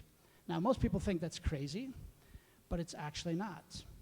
And the World Health Organization for a while has held the 3-foot standard, 1 meter instead of 2 meters. But what it requires, and it's actually permitted by the Virginia Reopening Plan. So the Virginia Reopening Plan said where 6 feet are not feasible, 3 feet with masks may be appropriate. Virginia Beach is actually trying this out right now. And again, before people say, well, if Virginia Beach can, so can we, please remember, we're looking at a school district with significantly lower community spread. And so I contacted Superintendent Aaron Spence in Virginia Beach and said, so how are you going to handle exposure rules? Because the exposure rule is within 6 feet for 15 minutes or more. Masks don't even factor in, right? And if Virginia Beach is going to 3 feet for the lowest grade levels, 3 feet, masks mandatory, and a plexiglass shield, what happens? Because every student around the student that tests positive has to be quarantined. He said, well, that's just a risk we take, right? What's going to be important is, are those students actually getting infected? They have to be quarantined based on VDH and CDC rules. But if ultimately none of those students then get infected, then 3 feet, masks, plexiglass, there's a lot of discussion whether that has an effect on it, but the masks are what's key, right? And so we will have to look at that, because it is permitted by the reopening plan, but it's certainly not something you try out when you're at the community spread level that we are at. We need to see this by other school districts that are community spread-wise in a better place. And again, it does not change the exposure definition. Student testing positive will cause a mandatory quarantine. Now, why do I think that this may actually be possible? Many people brought up Anthony Fauci, right? What Anthony Fauci said. And so before I put this presentation together, I thought maybe I just get lucky and I can actually ask him directly, right? And so last week, his email address isn't listed on the NIH website, but I dug it up in a conference program. And so last Thursday night, I emailed Anthony Fauci and asked him some questions about this, because we see it in Europe, we see it in other states where 3 feet are allowed. And I also wanted to know about, transportation. We have transportation with windows open, kids in every row, and family members can sit together, and masks are mandatory, right? And what his take was on that, and also the Virginia Beach plan. And so, to my personal shock, at 7:50 this morning, I get an email from someone signed it Tony, right? And it's Anthony Fauci. And so he said, you have to remember that there is now that conversation about airborne transmission, right? And he said his take on it is that the focus on 6 feet versus 3 feet will decrease. But what will be even more important is proper ventilation and mandatory masks. And that's, now he said, and I said in my questions to him, I said, I know there are no guarantees, but here are 3 questions I would like to ask you. And I said, if you've read this far, I'm even more impressed by all the work that you've already done. And he really responded and said, as you indicated, there are no guarantees. But his take is 6 feet versus 3 feet will become less important, and proper ventilation and mandatory masks will be more important. And so that's the hope. And looking at Virginia Beach in the long run and other school districts that operate at 3 feet will be interesting, right? We're not saying that that's the direction we can go, but it is a future possibility based on what we learn, right? And so that's important. And again, if I have to make a decision and get support in an email from Anthony Fauci, then I feel fairly comfortable, right, to make that decision. But it requires some things, right? It requires support for our nursing staff, right? And so we have to take a look at, nurses who have too high of a caseload to deal with kids that have also other illnesses, and whether we can provide support there. We can look at, a re-emphasis on we're not kidding, right? No mask, no school. It becomes even more important that distancing is observed.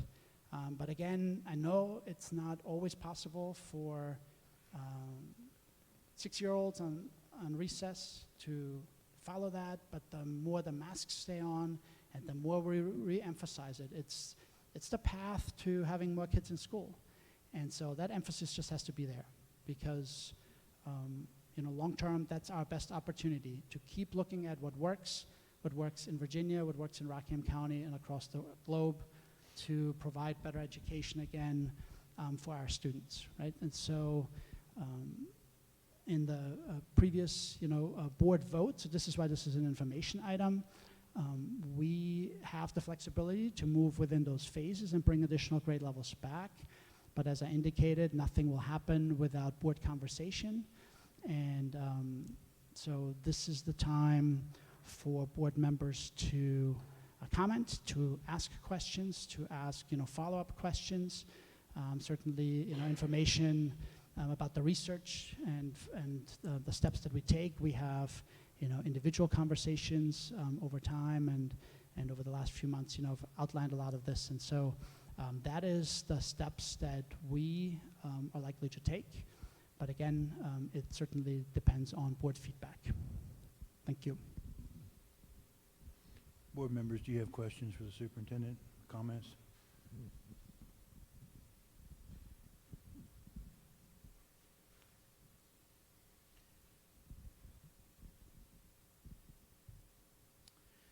I shared with Dr. Scheichel the other day that I was sitting at a meeting on totally unrelated business with one of our county leaders, not my brother, just so that we can clarify that, but with one of the county leaders, and their observation was that we are truly fortunate to have this superintendent at this time because, to quote that person, he is the most analytical person that I've ever met.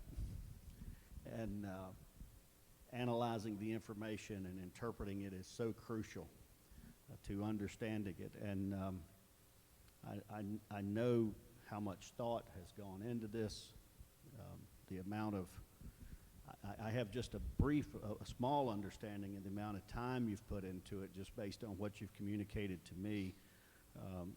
But I just want to say publicly that while this does not require a vote, you have my support. Thank you.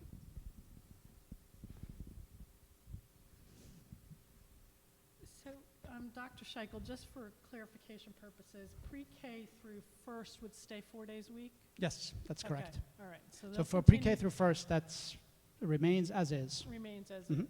Okay. And would there need to be any staggered timing for buses as far as in order for us to maintain that distance on those buses? Not for first semester, but we are considering that potentially for second semester with high schools. If we do return high schools on an AB schedule, then staggered times would certainly be one of those considerations, yes. Okay. And I know I had mentioned to you earlier this evening about looking at maybe some creative ways for some support for our nursing staff. Absolutely. And I appreciate that you mentioned that too. I know that we got a lot of feedback from them today. And if there is a creative way for us to help them in some capacity, I think that would be great. But we may also have other considerations on top of that. So, you know, I agree with Mr. Breeden. This doesn't call for a vote, but I think we've taken some steps, very methodical steps, and continue to evaluate the information that's made to us versus just jumping in with both feet into the deep end and see how we float. And so I think this is our next measured step, and you know, I certainly would support us moving forward in this direction. So thank you. Thank you. Dr. Scheichel. I just want to clarify that the students who come on Monday, Thursday, Tuesday, Friday will be in smaller groups, and they will be there for entire school day as they would have had they been going as we had in the past. That's correct. Because of the current 6-foot distancing, we are not able to fit all students into the buildings, and until we have more information regarding that, it's not responsible for us to start that. And because of that, you know, the split into A, B days creates classes that are, you know, approximately half the size that they normally would be. So teachers will have the opportunity to work with class sizes, you know, that are sometimes 9 students, maybe 12 students, but significantly lower than we normally have because the other group is at home at that time. And parents do have the choice. They could remain virtual with virtual learning, or they could participate in the hybrid. That's correct. Okay.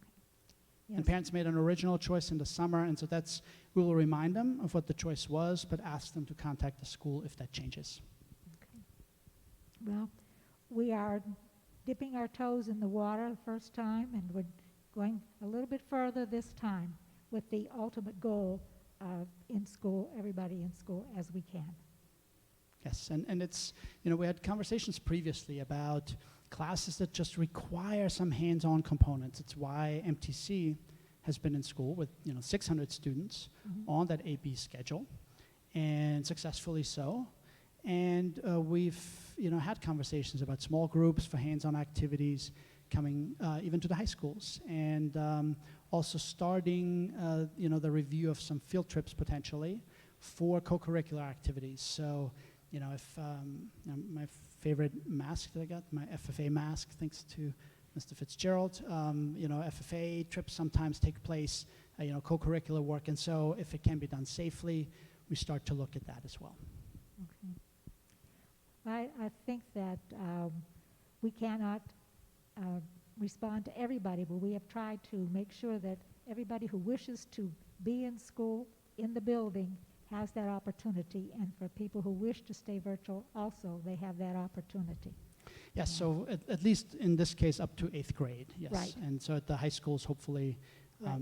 you know, we're hopeful and encouraged by what we've seen so far. For high schools, it makes more sense to finish those credit classes the way they are and then return second semester. And I'm also going to assume that as the year progresses, you'll be surveying the parents in the future to see where we are and how things are going, besides looking in and visiting the schools. Sure. Okay. Right, and again, that's important when we talk about, you know, 11 or even 30 comments that are submitted publicly. You know, we have 12,000 students. So, we, you know, they are representative in some way, but again, and this is what has made it so difficult, you know, for the board too. We typically find that based on what the comments are, not one person in that group completely, you know, is satisfied with what Right. the ultimate outcome is, because it, again, like Ms. Reed said, it's a tightrope walk. And we're all going to work together to help make this work.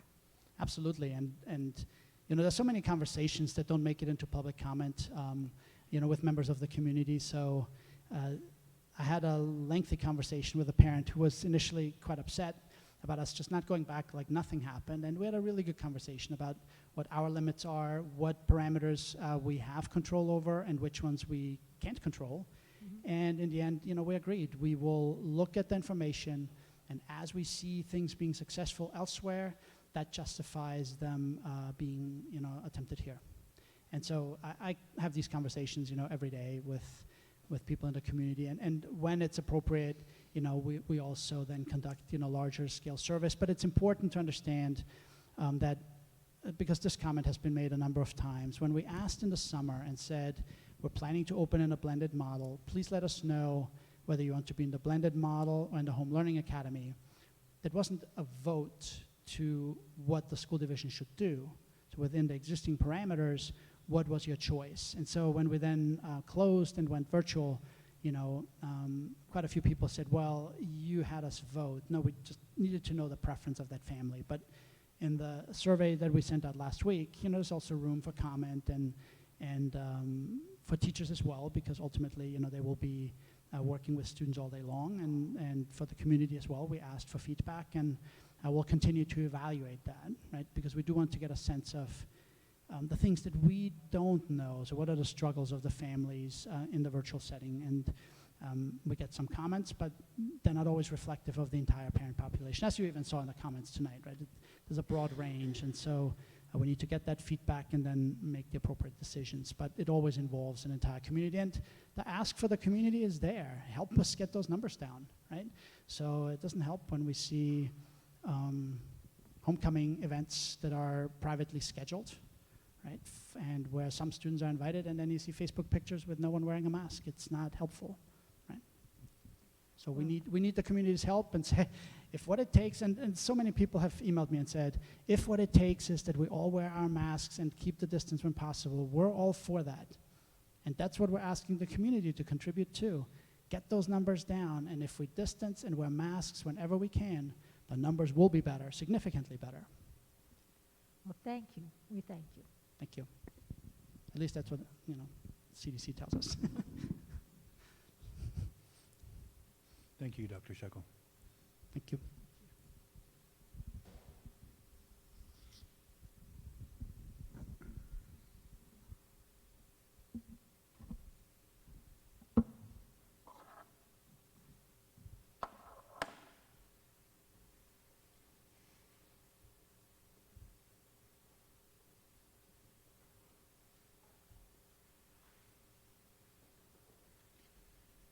Next item on the agenda is the September 30 enrollment report.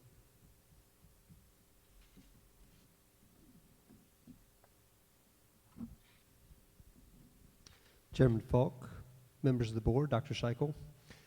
Each year around this time, we come with a report of the projected ADM from October 1st. So we have been gathering that information. We're still compiling it, but I do have an estimate for you all here. Not surprisingly, our ADM numbers are lower this year than they have been in the past. So this year, for our average daily membership, ADM, for grades kindergarten through 12th grade is 11,015. As opposed to last year, October 1st, it was 11,494. Okay, so that's a difference of 479 less. The more important number is based on what we had budgeted for this year. So we had budgeted based on 11,400 students. So we are about 385, or we are 385 students below that number. Again, this isn't surprising to us, and it's not something that we're alone across the state with those types of drops. We were curious to see where some of those students had gone to. So we did a little bit of research into that. We found that on March 12th of 2020, so the last day we were in school, we had 584 students who were homeschooled at that point. And right now on October 12th, we have 834. So that's a difference of 250 more students who are being homeschooled. So that's a significant portion. We also have 151 additional students attending private schools in the area as opposed to last year. So combined, that is 401 students. So that essentially makes up for the numbers that we were short from what we had projected before. So that doesn't stop the fact that we are 385 students short. So there are some financial implications related to that, which we are working through that as well. I'm happy to answer any questions that you may have. Board members, do you have any questions for Dr. Alderfer on? All right. Moving right along to policy revisions. Yes, so policy revisions. We have a fairly short stack this month. We only have 6 policies for you to review. Again, as we have been doing over the last year or so, some of these, the trend or the approach for us is to, in most cases, look at policies and replacing our Rockingham County policies with VSBA policies. And again, just to review, that's helpful in a lot of ways, and those have been attorney reviewed. And also, as we receive updates on those, we know that we're being compliant with any kind of laws from the General Assembly and other acts from the General Assembly. So anyway, they are available for your review, and you can look over those next week. And I'm happy to answer questions either now or over the weeks, next 2 weeks, or at the next board meeting. Board members, any questions on the policy so far? Right. Thank you, Dr. Alfer. Budget calendar for 2021, 2022. Ms. Mast?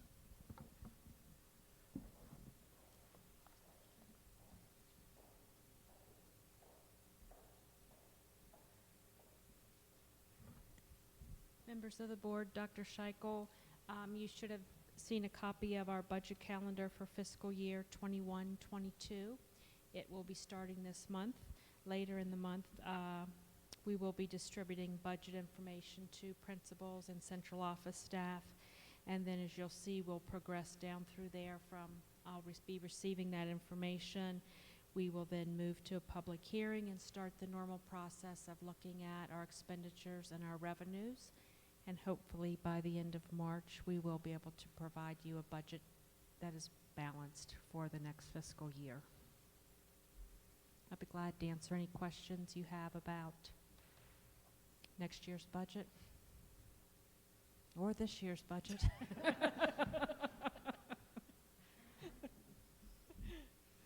When Dr. Alderfer asked me about that decrease in ADM and how I was handling it, I teased him. I said, "This is my strategy." Don't worry, we have a strategy.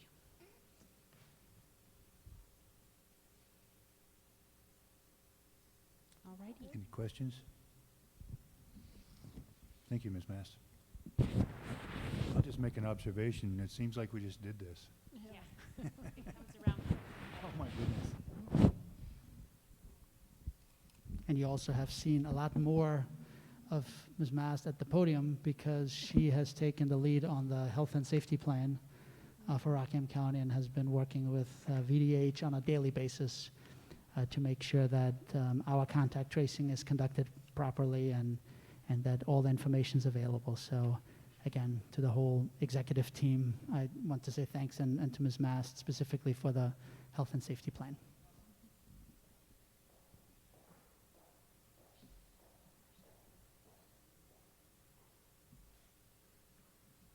Financial review. You have the financial review and the attendance reports in your materials. Those are recurring reports that you have in your content. Okay. Now to other business, school board questions. I'll begin again with Dr. McQuilkin. Thank you. Mr. Falk, at this point, I pass. We had heard a lot of information today, or this evening, and probably Dr. Fauci responding, or Tony responding was was spectacular. But no, at this time I have no questions, although I will be thinking. Ms. Reed? Thank you, Mr. Falk. I just have two things that as a reminder. One is Dr. Scheichel mentioned about our community. We really need our community support right now to stop the spread, to be on board with events, and it may be that we're all going to have to hunker down over the holidays too and kind of reevaluate what we're doing.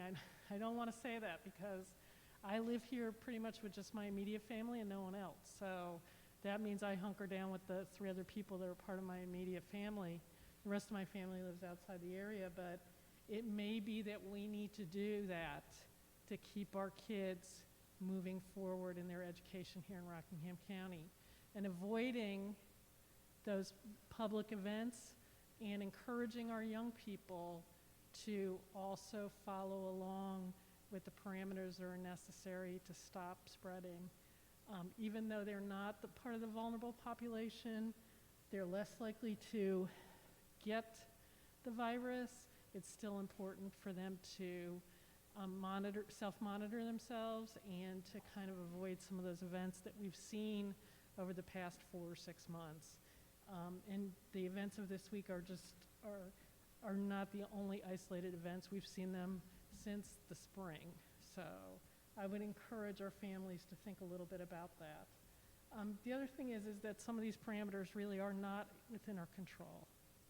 Some of this is mandated by the state as far as how many people can be in a certain environment, what the distancing is, what the buses look like, and so we have to roll all of that into when we make our decisions. And I think it's important for the public to realize that too.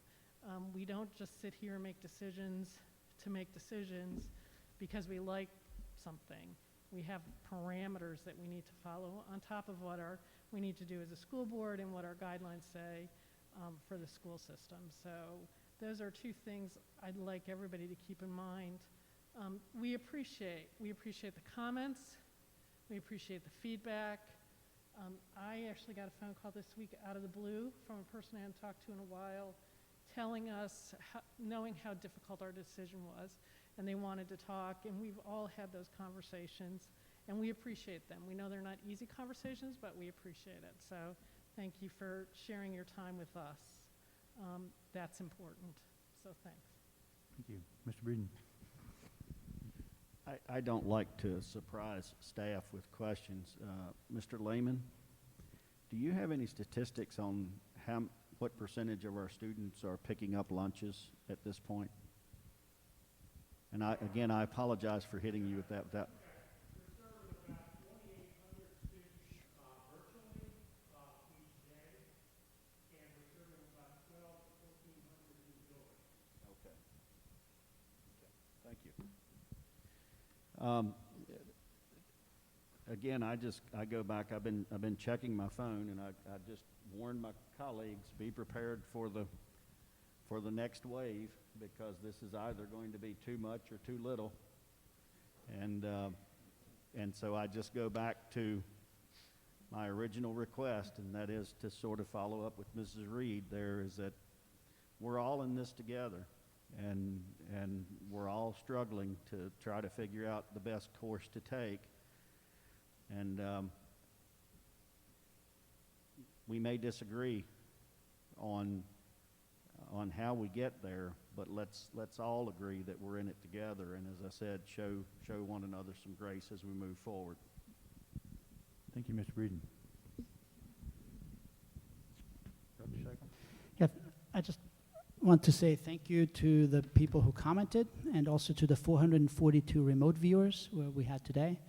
Also, thank you to everyone in our buildings and at central office for the incredible number of hours that they put in every week to make a school system all of a sudden operate in multiple different ways. We're not generally staffed for that and funded for that, and it's something that happens across the board.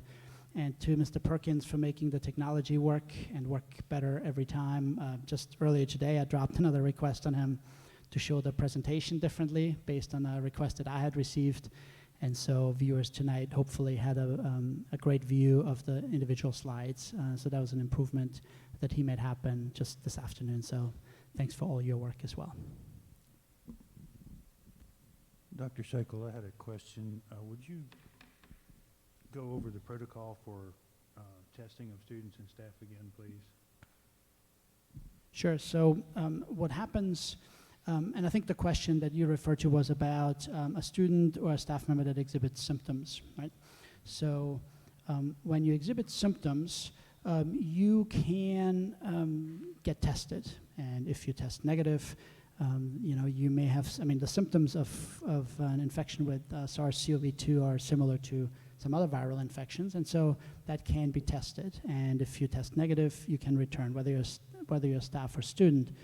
But if you do not get tested, then based on the symptoms, we can quarantine someone. So it doesn't mean that because you refuse to get tested, you can just come back. Now, there's some rules about symptoms that only are very brief. So typically, someone who's infected with this virus doesn't have a temperature, and then it drops again. So if someone had a temperature for the day and then they are fever-free, then again, that's a judgment call whether they can return. And then there are different rules for exposure. So if someone is exposed and has to go into quarantine, because you don't know in terms of the incubation period, how long it may take before they would show signs, you can't test out of quarantine. So quarantine is time determined. So you have to complete the quarantine before you can return.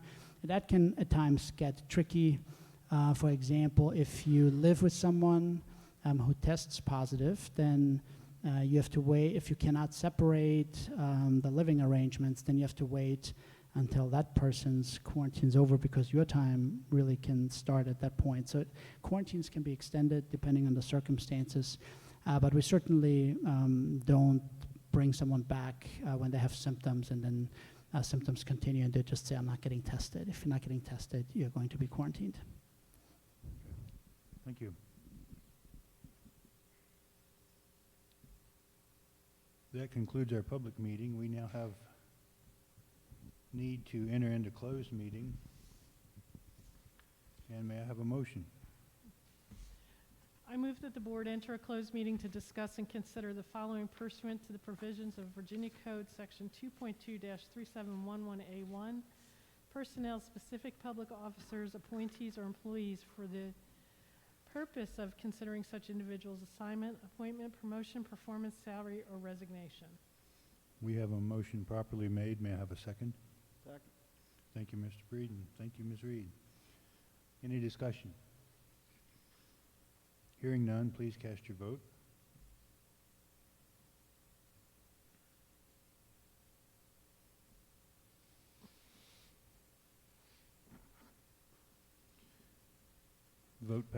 The motion passes unanimously. We are now in closed session. Thank you all for attending and for participating.